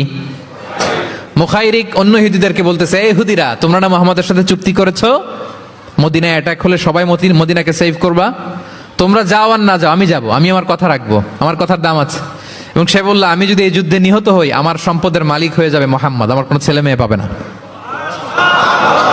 মুখাইরিক বীর দর্পে ঘোড়া হাঁকিয়ে উহুদের ময়দানে যুদ্ধে গেল মুহাম্মদ সাল্লাল্লাহু আলাইহি ওয়াসাল্লামের পক্ষে, কুরাইশদের বিপক্ষে। বীর দর্পে যুদ্ধ করতে করতে সে নিহত হলো। যুদ্ধ শেষে শহীদ সাহাবাদের লাশ যখন বিষ্ণু ইসলামের সাথে আনা হলো, কাছে আনা হলো, মুখাইরিকের লাশও আনা হলো। মুখাইরিক তো মুমিন ছিল না, কি ছিল? সাহাবারা বলে, ইয়া রাসূলুল্লাহ, মুখাইরিক আপনার পক্ষে লড়াই করে নিহত হয়েছে। বিষ্ণু ইসলাম অনেকক্ষণ মুখাইরিকের দিকে তাকিয়ে রইলেন আর বললেন, মুখাইরিক খায়রু ইয়াহুদ, Mukhayriq is the best of the Jewish. ইহুদিদের মধ্যে সর্বশ্রেষ্ঠ জুইশ হচ্ছে মুখাইরিক। পড়েন আল্লাহু আকবার। Appreciation, giving credit to others. Mukhayriq হচ্ছে the best of the Jewish, জুইশদের মধ্যে সবচেয়ে শ্রেষ্ঠ মানুষ হচ্ছে মুখাইরিক। সে কথা রেখেছে। চিন্তা করেন, অমুসলিম, ইহুদি, তারপরও তার যে ভালো গুণ, এটা স্বীকার করতে বিশ্বনবী কার্পণ্যবোধ করেন? ক্রেডিট দিতে কোনো দেরি করেন? তাহলে এই যে অ্যাডমায়ার করি না আমরা, কাউকে প্রেজ করি না, প্রশংসা করি না, এটা বাজে অভ্যাস। এটা থেকে আমাদের বেরিয়ে আসতে, ভালো করলে ভালোকে ভালো বলবেন, সাদাকে কালোকে, ভালোকে মন্দকে বলবেন, অ্যাপ্রিসিয়েট করবেন। আপনার ছেলে একটা ভালো কাজ করেছে, অ্যাপ্রিসিয়েট করেন, বলেন যে মাশাআল্লাহ তুমি সুন্দর কাজ করছো। একটা সূরা মুখস্থ করছে, ঠিক আছে তোমাকে বাইরে আউটিং এ নিয়ে যাব, ওখানে আমরা ডাইনিং করব। হ্যাঁ, ভাবি সুন্দর করে একটা কিছু রান্না করছে, অ্যাপ্রিসিয়েট করবেন। আজকে কি সব ভাবির পক্ষে হয়ে যাচ্ছে নাকি ভাবিদের পক্ষে? ঘুরে ফিরে ভাবিদের পক্ষে চলে যাচ্ছে কথাবার্তা বেশি। এটা বাস্তবতা। আপনার স্ত্রী যদি আপনার জন্য ভালো কিছু রান্না করে, ভালো লাগলে আপনি বলবেন যে খুব ভালো হয়েছে আজকের রান্নাটা। অনেকে আছে যে তার ওয়াইফ অনেক চমৎকার করে রান্না করছে, কিন্তু সে কোনোদিন মুখ খুলে কিছু বলে না। এরকম আছে না নাই? এমনটা করবেন না। এবং অনেক হাজব্যান্ড হয়তো স্ত্রীর জন্য অনেক কিছু করে, গিফট এনে দেয়, অনেক স্ট্রাগল করে, অনেক কিছু করে, কিন্তু স্ত্রী মুখ ফুটে হাজব্যান্ডকে বলে না। এটা বলবেন, মুখ ফুটে বলবেন আজকে থেকে, এপ্রিসিয়েট করবেন, ভালো দেখলে এটা ভালো বলবেন, ক্রেডিট দিবেন। আমার ক্যাপটাউনের ভাইরা, পারা যাবে? কয়টা গেল? 1 নম্বরে, 2 নম্বরে মুচকে আসে, 3 নম্বরে, 4 নম্বরে অ্যাপ্রিসিয়েশন। আচ্ছা, 5 নম্বরে, 5 নম্বর হচ্ছে কল্যাণ কামনা করা, অন্যের ওয়েল উইশিং, অন্যের কল্যাণ কামনা করা সব সময়, থাকলেও, সামনে থাকলেও, না থাকলেও কল্যাণ কামনা করা। অনেকে সামনে সামনে অনেক ভালো, ভাই আপনি যে কত ভালো মানুষ, আপনারা ছাড়া আমার চলেই না, আপনি মানে অনেক ভালো, এই এলাকায় আপনার মতো ভালো মানুষ আর নাই। মানে সামনে আপনি অনেক ভালো, আপনি দাতা, আপনি সমাজসেবক, আপনি শ্রেষ্ঠ মানুষ, কিন্তু দূরে চলে গেলে আর নাই, তার বদনাম, তার ব্যাপারে অন্যদের কান ভারী করে, আরে উনি তো এমন একটা লোক, বুঝছেন, কি আর বলবো, বইলে আর লাভ নাই, পারি না ভাই ওনার সাথে, আর পারা যায় না। এরকম আছে না নাই? তার মানে সামনে সামনে খুব আপনি ভালো ভালো বললেন, কিন্তু সে যখন অনুপস্থিত তখন না। এটা তো শুভকামনা হয় না, এটা হয়েছে মুমিনদের শুভকামনা উপস্থিত অবস্থাতেও, অনুপস্থিত অবস্থাতেও। আলহামদুলিল্লাহ বলেন। এজন্য বিষ্ণু বলেন দ্বীন ও আন-নাসিহা, দিন হচ্ছে আন-নাসিহা মানে কল্যাণকামিতা।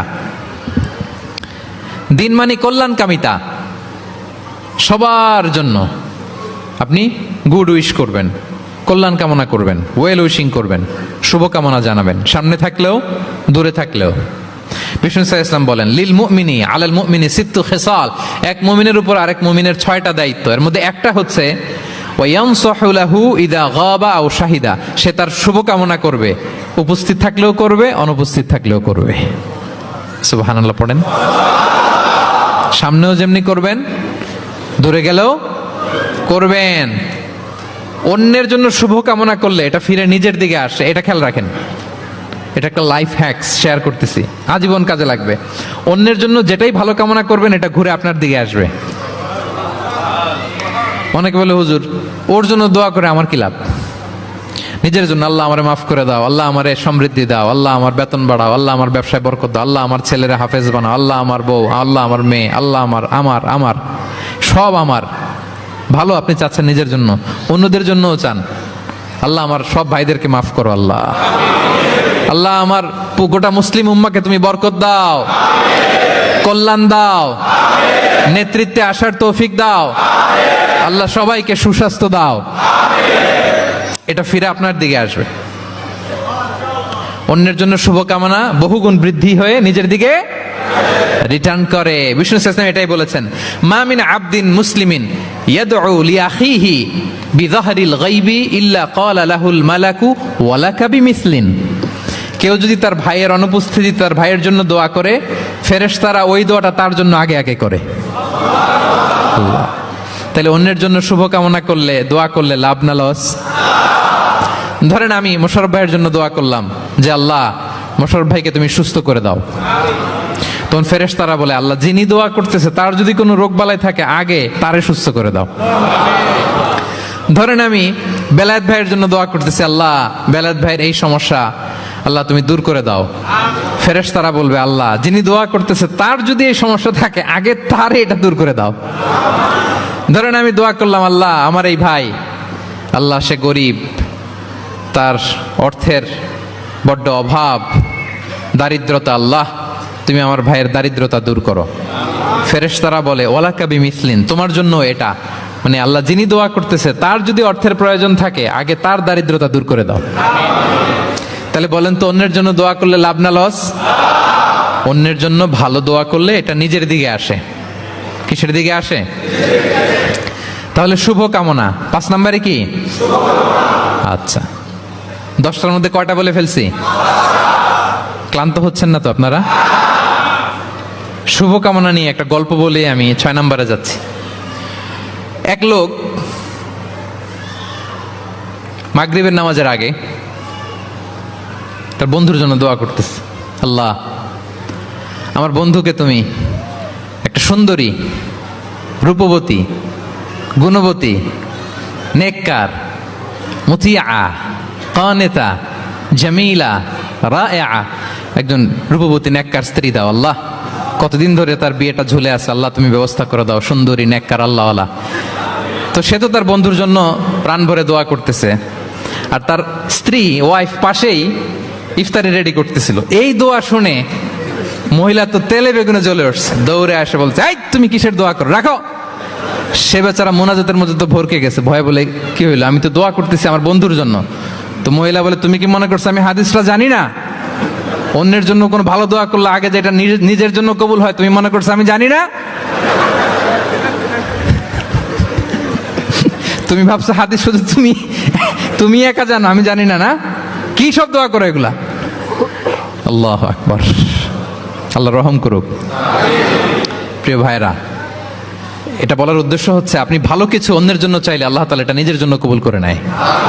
তাহলে অন্যের জন্য কল্যাণ কামনা করা, এটা হচ্ছে হৃদ্যতা, ভালোবাসা, সুসম্পর্ক বানানোর 5 নাম্বার টিপস। কয় নাম্বার? আচ্ছা, 6 নাম্বার টিপস হচ্ছে বিপদে কাউকে সাহায্য করা। কি করা? বিপদে সাহায্য করা। বিপদে যে সাহায্য করে সেই আসল বন্ধু, ঠিক কি না? কাউকে যদি বিপদের সময় আপনি সাহায্য করেন সে আজীবন মনে রাখবে আপনাকে। সে যদি কৃতজ্ঞ মানুষ হয়, ভালো মানুষ হয়, আজীবন আপনাকে মনে রাখবে, কখনো ভুলবে না। এবং বিষ্ণু ইসলাম বলেন, ওয়াল্লাহু ফি আউনিল আবদি মা দামাল আবদু ফি আউনি আখি। আল্লাহ তাআলা ততক্ষণ পর্যন্ত বান্দার সাহায্যে থাকে যতক্ষণ বান্দা তার ভাইয়ের সাহায্যে থাকে। তাহলে আপনি যদি আল্লাহর সাহায্য চান, আপনার কি করতে হবে বলেন তো? আপনার ভাইকে সাহায্য করতে হবে। আল্লাহু ফি আউনিল আবদি মা দামাল আবদু ফি আউনি আখি। খেয়াল করেন কথাটার ওজন কত বেশি। আল্লাহ ততক্ষণ বান্দার সাহায্যে থাকে যতক্ষণ বান্দা তার ভাইয়ের সাহায্যে থাকে। আমি আমার ভাইকে সাহায্য করলে আল্লাহর পক্ষ থেকে সাহায্য নাজিল হবে। আল্লাহ বলে, এই বানি আদম দাও দাও, তুমি দিলে আমি তোমারে দেব। আনফিক উনফিক আলাই, এই বানি আদম দাও, আমি তোমারে দেব। সুবহানাল্লাহ। আমরা অন্যরে দিতে চাই না, কিন্তু ওনার কাছ থেকে চাই। তাহলে আল্লাহর সাহায্য পাওয়ার প্রথম শর্ত হচ্ছে মানুষকে সাহায্য করা। কি বলেন? তাহলে 6 নাম্বার, পারস্পরিক সম্পর্ক যে আমরা যত্ন নিব বলছি, এই যত্ন নেওয়ার 6 নাম্বার টিপস হচ্ছে, ভালোবাসা বাড়ানোর 6 নাম্বার টিপস হচ্ছে টু হেল্প ইন ডেঞ্জার, বিপদে সাহায্য করা। কি করা? নট নেসেসারিলি যে সবসময় টাকা দিয়েই সাহায্য করতে হবে। টাকা ছাড়া সাহায্য করা যায় না। সে জানে না কি করতে হবে, বললেন, পরামর্শ দিলেন, টাকা লাগলে কখনো টাকা দিলেন। নতুন আসছে কেপ টাউনে, কিছু জানে না, ব্যবসা বাণিজ্য কোথায় কি, একটু বুদ্ধি পরামর্শ দিলেন। এটাও কিন্তু সাহায্য। যার যেভাবে সাহায্যের প্রয়োজন, যদি আপনি আপনার ভাইয়ের সাহায্যে থাকেন, আসমান থেকে আল্লাহর সাহায্য পাবেন। বিষ্ণু ইসলাম নবী হওয়ার আগে ওনার 5টা স্পেশাল কোয়ালিটি ছিল। কয়টা? এর মধ্যে 2টা এই পয়েন্টের সাথে যায়। সেটা হচ্ছে, আর এটা বলছে ওনার খোদ স্ত্রী, প্রথম স্ত্রী, বিষ্ণুর প্রথম স্ত্রীর নাম খাদিজাতুল কুবরা তাহেরা রাদিয়াল্লাহু তাআলা আনহা। কারো ব্যাপারে যদি সঠিক তথ্য জানতে চান, তার ওয়াইফকে নক করবেন, মানে তার স্ত্রীর কাছ থেকে রিপোর্ট নেবেন, আসলটা পেয়ে যাবেন। কয়েকটা জায়গায় নক করলে পাওয়া যায়। বড় সাহেবের তথ্য যদি জানতে চান, বড় সাহেবের দারোয়ানকে জিজ্ঞেস করেন, বড় সাহেবের ড্রাইভারকে জিজ্ঞেস করেন, বড় সাহেবের ঘরের কাজের বুয়াকে জিজ্ঞেস করেন, আর বড় সাহেবের বিবিকে জিজ্ঞেস করেন। এই 4 জনকে জিজ্ঞেস করলেই বড় সাহেবের গোমর আসল তথ্য এদের কাছ থেকে পাওয়া যাবে। বিষ্ণু ইসলামের স্ত্রী আম্মাজান খাদিজা বলেন, বিষ্ণু ইসলামের 5টা গুণ ছিল নবী হওয়ার আগেই। এর মধ্যে একটা হচ্ছে ওয়া তাহমিলুল কাল্লা, তিনি মানুষের বোঝা বইয়ে দিতেন। সুবহানাল্লাহ পড়বেন না? একজন লাকড়ি নিয়ে যাচ্ছে, ভারী, পিঠ কুঁজো হয়ে যাচ্ছে ব্যথায়, বিশ্বনবী নিজের কাঁধে নিয়ে ওটা বহন করে দিতেন। ওয়া তাকসিবুল মা'দুমা, অন্যের জন্য উপার্জন করতেন, নিজে ছাগল চড়ায় ওই টাকাগুলো যারা খেতে পায় না তাদের হাতে তুলে দিতেন। মা বা'আসাল্লাহু নাবিয়্যান ইল্লা রাআল গানাম, পৃথিবীতে এমন কোন নবী নাই যে নবীরা ছাগল চড়ায় নাই। সাহাবারা বললেন, ওয়া আনতা ইয়া রাসূলুল্লাহ, হে নবী আপনিও? বিষ্ণু বললেন, কুনতু আরআহা লিকারারিত লিআহলি মক্কা, আমি অল্প কিছু কিরাত, মানে অল্প কিছু পয়সার বিনিময়ে মক্কার লোকদের ছাগল চড়াই দিতাম। He started his first career as a shepherd, রাখাল হিসেবে ক্যারিয়ার শুরু করছিলেন, ইনকামের রাস্তা। আর আমরা কাজ ভাগাভাগি করে, এটা ছোট কাজ, এটা করব না, ওটা করব না। বিষ্ণু ইসলাম ছাগল চড়াতেন মরুভূমিতে, এবং এই উপার্জিত টাকাটা সুবিধা বঞ্চিত মানুষের হাতে তুলে দিতেন। চিন্তা করেন কি মানসিকতা ছিল বিশ্বনবীর। তাহলে আপনি যদি কারোর সাথে হৃদ্যতা বাড়াতে চান, বিপদে এগিয়ে আসবেন, সাহায্য করবেন। তাহলে 6 নাম্বার হচ্ছে টু হেল্প ইন ডেঞ্জার, কেউ বিপদে পড়লে তার to extend hour helping hand to others, আমরা সাহায্যের হাত বাড়িয়ে দিব। পারা যাবে তো ইনশাআল্লাহ? কয়টা গেল? 7 নাম্বার হচ্ছে ভিজিটিং সিক, অসুস্থ ব্যক্তিকে ভিজিট করা। এটা অনেক বড় সওয়াবের কাজ, এবং এতে আপনার হৃদ্যতা বাড়বে, ওই লোক আপনাকে মনে রাখবে। বিষ্ণু ইসলাম উনি সকালবেলা রেগুলারলি 2টা কাজ করতেন। এক হচ্ছে মদিনার বাজার ভিজিট করতে যেতেন রাফলি 10টা সাড়ে 10টার দিকে, আর ওই টাইমে উনি মদিনায় যদি কেউ অসুস্থ থাকতো তার বাসায় ভিজিট করতে যেতেন। আপনারা অসুস্থকে দেখতে জানতো না? যাবেন। বিষ্ণু ইসলাম কোনো অসুস্থের কাছে গেলে তার মাথায় হাত দিয়ে দোয়া পড়তেন। তিনি পড়তেন, আল্লাহ আযহিবিন নাস, আল্লাহুম্মা রাব্বান নাস আযহিবিল বাস, ইশফি আনতা শাফি, লা শিফা ইল্লা শিফাউক, শিফাআন লা ইগাদিরু সাকমা। রোগীর মাথায় হাত দিয়ে তিনি বলতেন, হে মানুষের রব, তার রোগ, তার কষ্ট দূর করেন, তাকে শিফা নসিব করেন, এমন শিফা দেন যে শিফার পরে আর সে রোগাক্রান্ত হবে না। বিষ্ণু ঈসা ইসলামের এক খাদেম ছিল মদিনায়, ছোট্ট বালক, কিন্তু ধর্মে ইহুদি, ধর্মে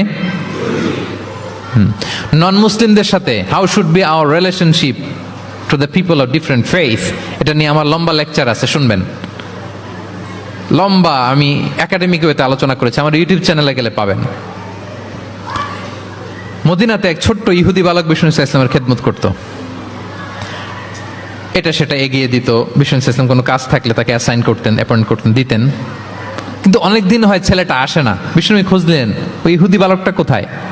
সাহাবারা বলল, ইয়া রাসূলুল্লাহ, সে তো অসুস্থ। সে কি? সে তো অসুস্থ। সেই বুখারীর বর্ণনা। শুনেই বিষ্ণু ঈসা ইসলাম তার বাড়িতে গেলেন। কার বাড়িতে? ইহুদির বাড়ি। আমরা মনে করছি শুধু মুসলিম অসুস্থ হইলেই বোধহয় দেখতে যাইতে হবে, এরকম আমরা ধারণা করে নিছি। না, অসুস্থ হলে সেবা শুশ্রূষা করা, দেখতে যাওয়া, এটা মুসলিম অমুসলিমের সাথে সম্পর্ক না। যে কোনো ধর্মের, যে কোনো বর্ণের, যে কোনো চিন্তার অসুস্থ হইলেই আপনার নেইবার, এদিকে খ্রিস্টান যাবেন, এদিকে জুইশ যাবেন। ভিজিটিং সিক ফর অল, সবার জন্য এটা। বিষ্ণু ঈসা ইসলাম গেলেন, যে তার পাশে, মাথার পাশে বসলেন। বসে তিনি বললেন, ইয়া গোলাম আসলিম, হে বালক, তুমি ইসলাম ধর্ম গ্রহণ করো। এতদিন খেদমত করছে, বলে নাই।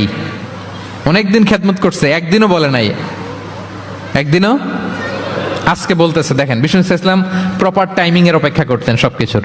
আমরা অনেক সময় টাইমিং বুঝি না, কখন কি বলতে হয়, কখন কি করতে হয়, কতটুকু বলতে হয়, কোথায় যে থামতে হয়, এই কমন সেন্সটা অনেকের নাই। হ্যাঁ, আমি তো হিন্দুদেরকে পাইলে ইসলামের কথা বলিই না, আমি যে তুমি শাহাদা পড়ো, এটা কখনো বলি না। আমি ইসলামের বিউটি শুধু তুলে ধরি, যে এটা এমন, এটা এমন, কিন্তু তুমি শাহাদা পড়ো এটা বলি নাই। কত লোক যে আমার কাছে আসছে শাহাদা পড়ার জন্য, হিসাব নাই, হিসাব নাই। এখন তো পাবলিকলি করি না কিছু ইস্যুর কারণে, কারণ প্রপার টাইমিং লাগবে। এতদিন খেদমত করলো বিশ্বনবী, একদিনও তাকে শাহাদা পড়তে বলে নাই, আজকে বলতেছে। Proper timing. যখন বিষ্ণু বললেন, ইয়া গোলাম আসলিম, ইসলাম ধর্ম গ্রহণ করো, ছোট্ট বাচ্চা ফানাযারা ইলা ওয়াজহি আবি, তার বাবার দিকে তাকালো, মানে বুঝাতে চাইলো যে বাবা আমি কি করব। তখন বাবা বলল, আতিয়া আবুল কাসিম। বিশ্বনবীর উপাধি ছিল আবুল কাসেম, বড় ছেলের নাম কাসেম, তো ছোটবেলায় মারা গেছে। বাবা বলল, আবুল কাসেম যা বলে তাই শোনো। কারণ এতদিনে ছেলের কাছ থেকে রিপোর্ট নিয়ে বুঝে গেছে তো এটা কে। এটা যে রাহমাতাল লিল আলামিন, এটা যে বিশ্বনবী, এটা যে দ্য লাস্ট মেসেঞ্জার, এটা বাবা মিলাই ফেলছে। বাবা বলে, আতিয়া আবুল কাসেম, আবুল কাসেমের অনুসরণ করো। বিষ্ণু বললেন, পড়ো আশহাদু আল্লা ইলাহা ইল্লাল্লাহ ওয়া আশহাদু আন্না মুহাম্মাদান আবদুহু ওয়া রাসূলুহু। ছোট্ট বাচ্চাটা পড়তে আরম্ভ করলো, আশহাদু আল্লা ইলাহা ইল্লাল্লাহ ওয়া আশহাদু আন্না মুহাম্মাদান আবদুহু ওয়া রাসূলুহু। মৃত্যুর আগে সে শাহাদা পড়ে ফেললো। বিষ্ণু বললেন, আলহামদুলিল্লাহ, আলহামদুলিল্লাহিল্লাযী আনকাযাহু মিনান নার। প্রশংসা সে আল্লাহর যে একটু আগে জাহান্নামী হওয়ার কথা ছিল যার, তাকে মুহূর্তের মধ্যে জান্নাতি বানায় দিলেন। ভিজিটিং সিক্স, অসুস্থকে দেখতে যাওয়া। শুধু মুসলমান হলে দেখতে যাবেন নাকি? যে কোনো ধর্মের, যে কোনো ধর্মের দেখতে যাবেন, হৃদ্যতা বাড়বে। একদিন বিষ্ণু সাহাবাদেরকে বললেন, আজকে রোজা রেখেছো কে? নফল রোজা? আবু বকর রাদিয়াল্লাহু তাআলা আনহু হাত তুলে বললেন, আমি। বিষ্ণুনবী আবার জিজ্ঞেস করলেন, আজকে কোন মিসকিনকে খাবার খাইয়েছো কে? আবু বকর রাদিয়াল্লাহু বললেন, আমি। বিষ্ণুনবী আবার বললেন, আজকে কোনো জানাজায় শরীক হয়েছে এমন কেউ আছে? আবু বকর বললেন, আমি। বিষ্ণুনবী বললেন, আজকে কোনো অসুস্থকে ভিজিট করে আসছো এরকম কি কেউ আছে? আবু বকর বললেন, আমি। বিষ্ণুনবী বললেন, মাজতামা'না ফি ইমরিইন ইল্লা দাখালাল জান্নাহ। এতগুলো গুণ যদি একটা ব্যক্তির মধ্যে থাকে, ওই ব্যক্তি তো জান্নাতি না হয়ে পারে না। ভিজিটিং সিক, অসুস্থকে দেখতে যাওয়া, যদি এটা করেন তাহলে আপনাদের পারস্পরিক হৃদ্যতা, ভালোবাসা বাড়বে। এবং এটা জাতি, ধর্ম, বর্ণ নির্বিশেষে যে কোনো লোক অসুস্থ হলে আমরা ভিজিট করতে পারি। যাবেন, কিছু গিফট নিয়ে যাবেন, কমলা নিয়ে যাবেন। সাউথ আফ্রিকাতে তো দেখি আমি একেবারে ফ্রেশ ফ্রুট, সুবহানাল্লাহ। আমি যেখানেই গেছি কোনো ফরমালিন নাই, তাজা, টাটকা, ফ্রেশ এত সুন্দর স্মেল, এত সুন্দর টেস্ট এটার, আলহামদুলিল্লাহ। বস্তা ভরে ফল নিয়ে দেখতে যাবেন, পারা যাবে তো? 7 নম্বরে কি ছিল ভুলে গেছি, ভিজিটিং 6, অসুস্থকে দেখতে যাওয়া। পারবেন? পারবেন? কয়টা হইল? আর বাকি রইল কয়টা? কষ্ট হচ্ছে? মনোযোগ আছে না গেছে? তাকবীর পড়ুন, আল্লাহু আকবার। নারায়ে তাকবীর, কোরআনের আলো, দেওবন্দির পক্ষ থেকে আজকের মাহফিল, নারায়ে তাকবীর। মাশাআল্লাহ, তাবারাকাল্লাহ। কয়টা বললাম? 8 নাম্বার হচ্ছে এক্সচেঞ্জিং গিফট, উপহার দেয়া, গিফট দেওয়া। কি দেওয়া? নট নেসেসারি যে দামি কিছু দিতে হবে, নট নেসেসারি দামে দিতে হবে। ছোট্ট জিনিস দেন, একটা কলম দেন, কি দিবেন? কলম দেন, একটা ছোট বই দেন, একটা মেসওয়াক দেন, একটা টুপি দেন, আপনার সাধ্যে যা কুলায় দেন, গিফট করেন। আমি ইফতারি করতে বসলেও আমার ডানে বায়ে যারা থাকে এখান থেকে আমি দেই, কারণ একজন রোজাদারকে এক ঢুক পানি খাইয়ে ইফতারি করলেও সে সারাদিন রোজা রেখে যেই সওয়াব, তার সওয়াব না কমিয়ে ওই পরিমাণ সওয়াব আল্লাহ যিনি খাওয়ালো তার আমলনামায় দিয়ে দেয়। তো একটু বিতরণ করেন, একটু খাইয়ে দেন, সামান্য কিছু হলো গিফট দেন। উপহার দিলে ভালোবাসা বাড়ে। সুবহানাল্লাহ। বিষ্ণু ইসলাম নিজেই বলেছেন, তাহা দাও তাহাব্বু, তোমরা একে অপরকে উপহার দাও, তোমাদের মধ্যে ভালোবাসা বাড়িয়ে দিবে কে? পারস্পরিক উপহার বিনিময় করবেন। ছেলেকে উপহার দিন, মেয়েকে উপহার দিন, স্ত্রীকে দিন, বন্ধুকে দিন, কলিগকে দিন, পারলে শত্রুকেও দিন। কি বলেন? শত্রুকে যদি উপহার দেন শত্রুতা থাকবে? ধরেন কারোর সাথে আপনার কম্পিটিশন, ধরেন একটা নির্বাচন, সে জিতে গেল, আপনি হেরে গেলেন, আপনি ফুল পাঠান, ফ্রুটস পাঠান, দেখবেন শত্রুতা কমে গেছে। এটাই বলেছেন বিষ্ণু ইসলাম সরাসরি, যে তাহা ওয়া তাহা দাও তাহাব্বু তাযহাবি শাহনা, তোমরা পারস্পরিক গিফট দাও, তাহলে শত্রুতা, দ্য এনিমিটি উইল ডিসঅ্যাপিয়ার, শত্রুতা দূর হয়ে যাবে, বিরোধ মিটে যাবে, ভালোবাসা বেড়ে যাবে। তাহলে পারস্পরিক সুসম্পর্কের জন্য, সম্পর্ক উন্নয়নের জন্য, হৃদ্যতা ভালোবাসা বাড়ানোর জন্য আমরা একে অপরকে উপহার দিব, যা পারি উপহার দেওয়ার এই কালচারটা ভালো, এটা সুন্নাহ। পারবেন তো? তাহলে 8 নম্বরে কি ছিল? Gift, exchanging gift. আচ্ছা, 9 নাম্বার হচ্ছে হসপিটালিটি, আপ্যায়ন করানো, মানে মানুষকে খাওয়ানো। মানুষকে কি? মানুষকে কি? শুধু নিজেই খাবেন না, খাওয়াবেনও, দুটোই ভালো। খাইবেনও, খাওয়াবেনও, খাবেনও, খাওয়াবেনও। খাওয়ালে হৃদ্যতা বাড়ে, কাউকে আপ্যায়ন করালে, এন্টারটেইন করালে, হসপিটালিটি করলে হৃদ্যতা বাড়ে। আরবরা কি বলে জানেন? আরবরা বলে কারো এখানে ঢুকার আগে এখানে ঢুকো, মানে হৃদয়ে ঢুকার আগে পেটে ঢুকো আগে। হ্যাঁ, কলবে যাওয়ার আগে পেটে ঢুকো, তাইলে তার হৃদয়ে পৌঁছতে পারবা। বাংলাতে একটা কথা আছে, বাসনে ভাত না থাকলে ভাষণে পেট ভরে না। ঠিক কিনা বলেন? বাসনে ভাত না থাকলে ভাষণে পেট ভরে না, পেটে খেলে পিঠে সয়। এজন্য আপ্যায়ন করানো, খাওয়ানো, এটা এমন একটা টেকনিক, আপনি কাউকে আপ্যায়ন করালে মুহূর্তেই তার মনটা, হৃদয়টা আপনার দিকে ঝুঁকে যাবে। সুবহানাল্লাহ পড়েন। বিষ্ণু ইসলাম বলেন, মান কানা ইউমিনু বিল্লাহি ওয়াল ইয়াউমিল আখিরি ফালইউকরিম দাইফা, যে আল্লাহ বিশ্বাস করে এবং আখিরাতে বিশ্বাস করে সে যেন তার মেহমানকে সম্মান করে। হ্যাঁ, মেহমান আপ্যায়ন করা সুন্নাহ, এটা সুন্নাহ। সে যেন মেহমানকে আপ্যায়ন করে, সম্মান করে। অনেকে মেহমান আসলে অখুশি হয়, বাসায় মেহমান আসছে, হায় রে কত ঝামেলা, আমাদের রিজিক নিয়ে টানাটানি। সে ভাবে যে তার রিজিকে ভাগ বসাতে মেহমান আসছে, আসলে না। মেহমান আল্লাহর পক্ষ থেকে মেহমানের রিজিক নিয়েই আপনার কাছে আসছে। সে আসার ফলে আপনাদের রিজিকে বরকত হয়ে গিয়েছে। সে আপনার রিজিকে ভাগ বসাতে আসে নাই, তার রিজিক নিয়েই সে আসছে। তার উসিলায় আপনার রিজিক বাড়াই দিবে কে? বিষ্ণু ইসা ইসলাম মক্কা থেকে যখন মদিনায় হিজরত করলেন, আপনারা কি ওঠা বসা করতেছেন দু একজন? হ্যাঁ, ঠিক আছে, আমার দিকে তাকান, আওয়াজ হবে না, আমার দিকে তাকান। গুরুত্বপূর্ণ একটা হাদিস শোনেন। আব্দুল্লাহ ইবনে সালাম রাদিয়াল্লাহু তাআলা আনহু আগে ছিলেন ইহুদি পণ্ডিত, পরে শাহাদা পড়ে মুসলিম হয়েছেন। তিনি বর্ণনা করেন বিষ্ণু ইসলাম মক্কা থেকে যখন মদিনায় আসলেন, এসেই 4 দফা কর্মসূচি ঘোষণা করলেন। আওয়াজ করে বলতে হবে, কয় দফা? 4 দফা কর্মসূচি ঘোষণা করলেন। আসলেন আবু বকর রাদিয়াল্লাহু তাআলা আনহুকে নিয়ে। প্রতিদিন মদিনার লোকেরা সানিয়াতুল ওয়াদা নামক একটা জায়গা আছে, ওই জায়গার মধ্যে দাঁড়িয়ে থাকতো, কখন আসবে আখিরি জামানার পায়গাম্বার বিশ্বনবী মুহাম্মদুর রাসূলুল্লাহ সাল্লাল্লাহু আলাইহি ওয়াসাল্লাম। একদিন ওই যে দূর ধুধুমরু প্রান্তরে ধুলাবালি উঠতে দেখা যায়। দেখে তো মদিনার লোকেরা আনন্দে আটখান, আত্মহারা, সবাই ওয়েলকাম জানাতে লাগলো। মানুষের মধ্যে গুঞ্জরণ আওয়াজ ছড়িয়ে পড়তে লাগলো, নবী এসেছে, নবী এসেছে, নবী এসেছে। আব্দুল্লাহ ইবনে সালাম তখনও ইহুদি, তিনি এই কথা শুনে সবার সাথে তিনিও ছুটে গেলেন দেখার জন্য। দেখি তো নবী আসছে, কি নবী, কি বলে দেখি তো। তিনি বললেন, আমি ভিড় ঠেলে গেলাম, দেখলাম 2টা ওটে করে 2 জন, একটাতে আবু বকর, একটাতে বিশ্বনবী। বিশ্বনবীকে একটা নজর দেখার জন্য মদিনার লোকেরা পাগল হয়ে তার চারদিকে ক্রাউড করছিল, ভিড় করছিল, বিশ্বনবীর কাছে ঘেঁষার জন্য, কাছে ঘেঁষার জন্য, মোবারক চেহারাটা একটা নজর দেখার জন্য।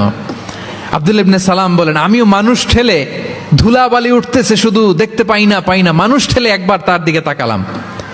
যখন আমি তার দিকে নজর করলাম, ফালাম্মা নাযারতু ফাআরাফতু আন্না ওয়াজহাহু লাইসা বিওয়াজহিন কাযযাব, আমি তার চেহারা দেখে বুঝতে পারলাম এ চেহারা কোনো মিথ্যাবাদীর চেহারা হতে পারে না। আল্লাহ, না জানি কত নুরানি ছিল বিশ্বনবীর চেহারা। বিশ্বনবীর কথা তো অনেক পরে, অনেকে চেহারা দেখেই শাহাদা পড়ে মুসলমান হয়েছে। একটা নূরের জ্যোতি বিশ্বনবীর চেহারা মোবারক থেকে সবসময় স্পার্ক করত। আল্লাহু আকবার।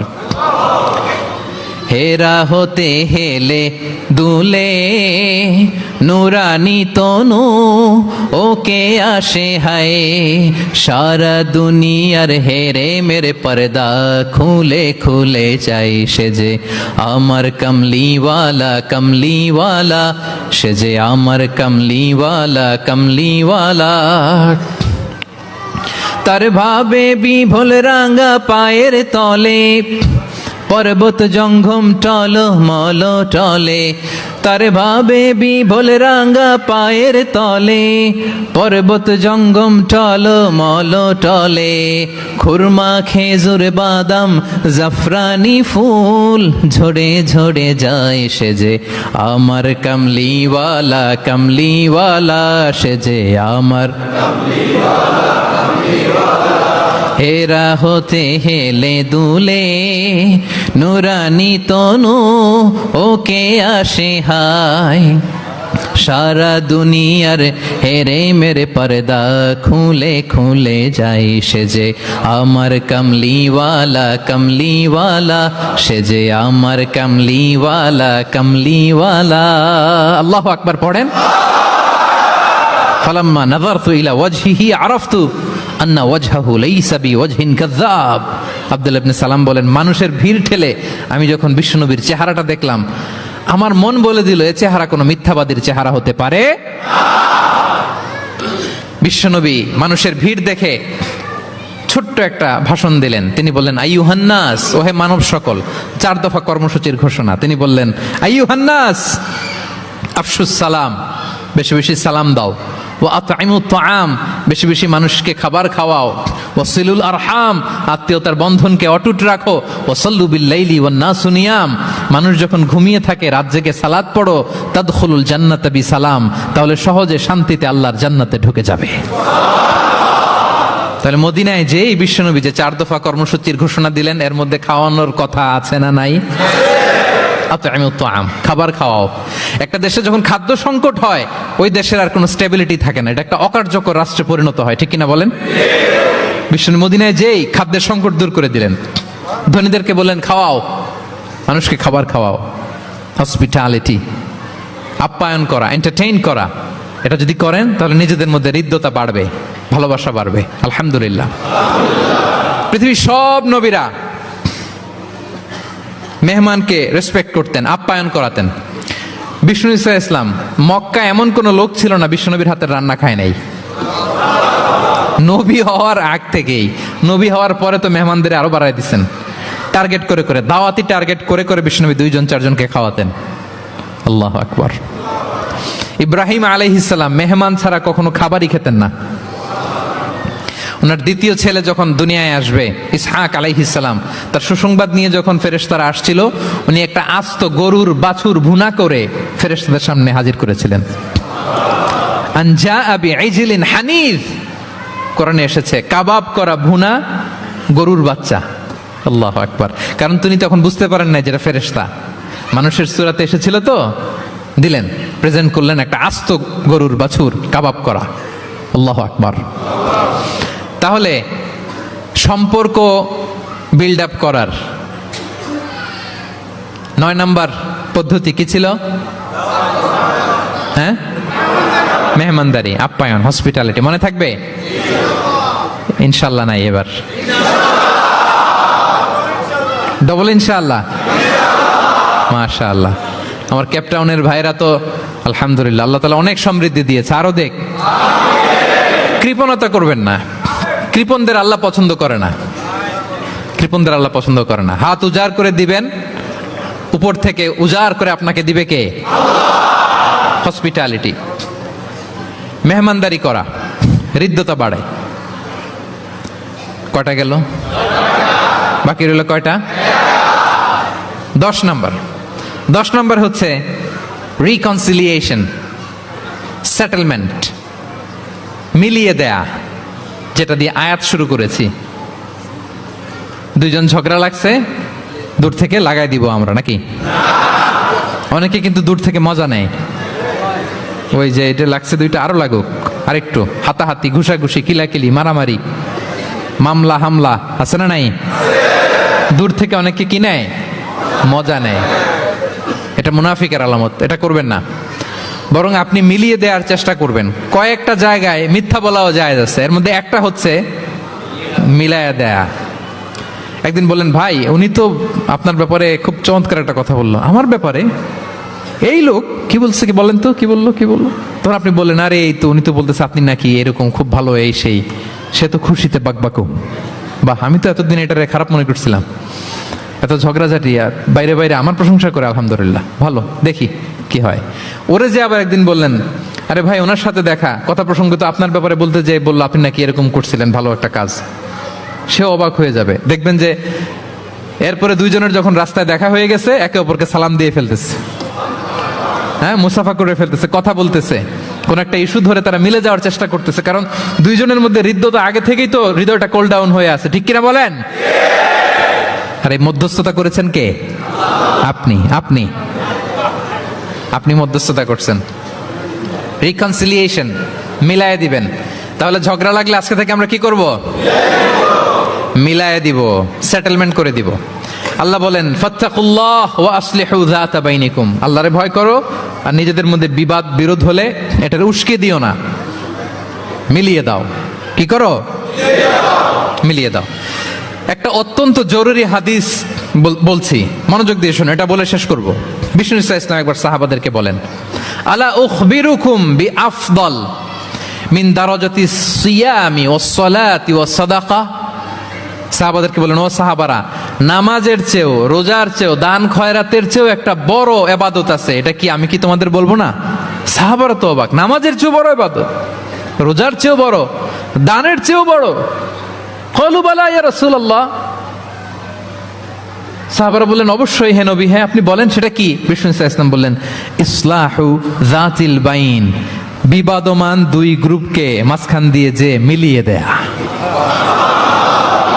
নামাজের চেয়েও বড়, রোজার চেয়েও, সাদাকার চেয়েও বড়, মিলায়া দেওয়া। আমরা মনে করি সেজদা দিতে দিতে কপালে দাগ ফেলে দিছি, এটাই তো বড় ইবাদত। এটা তো নিঃসন্দেহে বড় ইবাদত। আমরা মনে করি হজ করতে করতে শেষ করে ফেলতেছি, এটাই বড় ইবাদত। জিকির করতে করতে আমরা দিন রাত এক করে ফেলতেছি, এগুলো তো নিঃসন্দেহে ইবাদত। কিন্তু দুই ভাই বিবাদমান দুই গ্রুপের মধ্যে আপনি যদি মিলিয়ে দেন, এগুলো নফল রোজা, নফল দান, নফল সালাতের চেয়ে বেশি সওয়াবের কাজ। পড়েন সুবহানাল্লাহ। তাহলে এখন পকেটে পকেটে যদি দুই গ্রুপকে লাগতে দেখেন কি করবেন?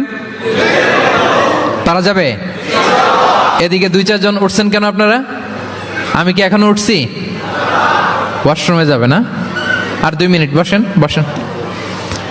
তাহলে বিবাদমান দুই পক্ষকে মিলিয়ে দেয়া অনেক বড় সওয়াবের কাজ, এবং বিষ্ণু ইসা ইসলাম নিজে এই কাজটা করতেন। আমার ক্যাপ্টেনের ভাইয়েরা মিলিয়ে দিতেন। সেই বুখারীতে একটা বাব আছে, বাবু কওলিল ইমাম ইযহাবু বিনা নুসলিহ বাইনাহুম। বিষ্ণু ইসা ইসলাম ঝগড়া দেখলেই বলতেন ইযহাবু বিনা, আমাকে নিয়ে যাও, নুসলিহ বাইনাহুম, আমি মিলিয়ে দেব। কোবাপল্লীতে একবার দুই সাহাবীদের গ্রুপ ঝগড়া লাগছে। দুই সাহাবীদের গ্রুপ ঝগড়া লাগছে কোবাপল্লীতে। বিষ্ণু ইসা ইসলাম বললেন কোথায় ঝগড়া? কয় কোবায়। বিষ্ণু বলেন ইযহাবু বিনা, ঝামেলা কি, আমারে নিয়ে যাও, নুসলিহ বাইনাহুম, আমি মিলাই দিব। সুবহানাল্লাহ। হি ওয়াজ এ ভেরি গুড মিডিয়েটর। মধ্যস্থতা করতেন পারতেন চমৎকার বিশ্বনবী। বিবাদমান দুই পক্ষকে মিলিয়ে দিতেন। আউস খাজরাজের 100 বছরের যুদ্ধ বিশ্বনবী মিলাই দিয়েছেন। সুবহানাল্লাহ পড়েন। তাহলে মধ্যস্থতা করা যাবে? হ্যাঁ, মধ্যস্থতা করবেন, মিলিয়ে দিবেন নাকি লাগাই দিবেন? আগুন লাগলে ঘি ঢালবেন, তেল ঢালবেন, কি ঢালবেন? মনে থাকবে? তাহলে যে আয়াত দিয়ে শুরু করেছিলাম সে আয়াত দিয়ে শেষ করি। ইন্নামাল মুমিনুনা ইখওয়া, বিশ্বাসীরা ভাই ভাই। ফাসলিহু বাইনা আখাওয়াইকুম, এই ভ্রাতৃত্বের মধ্যে বিবাদ হলে কি করো? মিলিয়ে দাও, কারণ তোমরা হচ্ছে ইখওয়াতুন ফিদ্দিন, দিনী ভাই। আর দিনী ভাইয়েরা এক দেহ এক প্রাণ, এক দেহ। ফাত্তাকুল্লাহ, আল্লাহকে ভয় করো। লাআল্লাকুম তুরহামুন, রহমতের বাড়িধারা নাজিল করবে কে? তাহলে সম্মানিত সুধী, আমাদের এই ভেঙে যাওয়া ভঙ্গুর সম্পর্কগুলোকে যেন আমরা জোড়া লাগাই। আমাদের পারস্পরিক হৃদ্যতা, ভালোবাসা, এগুলো বাড়ানোর জন্য ইসলামের দেয়া যে 10টা ফর্মুলা আজকে বলেছি, এগুলো যেন আমরা আমল করি। পারা যাবে? দেখি কয়জনের মনে আছে। 1 নাম্বার কি ছিল? 2 নাম্বার মুচকি হাসি। 3 number welcome. 4 number appreciation. 5 number শুভকামনা, ওয়েল উইশিং। 6 নাম্বার বিপদে সাহায্য করা, to help in danger. 7 number অসুস্থকে দেখতে যাও, visiting sick. 8 number exchanging gift, gift উপহার দেয়া। 9 নাম্বার হসপিটালিটি মানে মেহমানদারি। 10 নাম্বার লাগায় দেওয়া, লাগিয়ে দেওয়া। মনে থাকবে? কয়দিন? সারা জীবন। আল্লাহ তাআলা আমাদের সম্পর্কগুলোকে মজবুত করুক।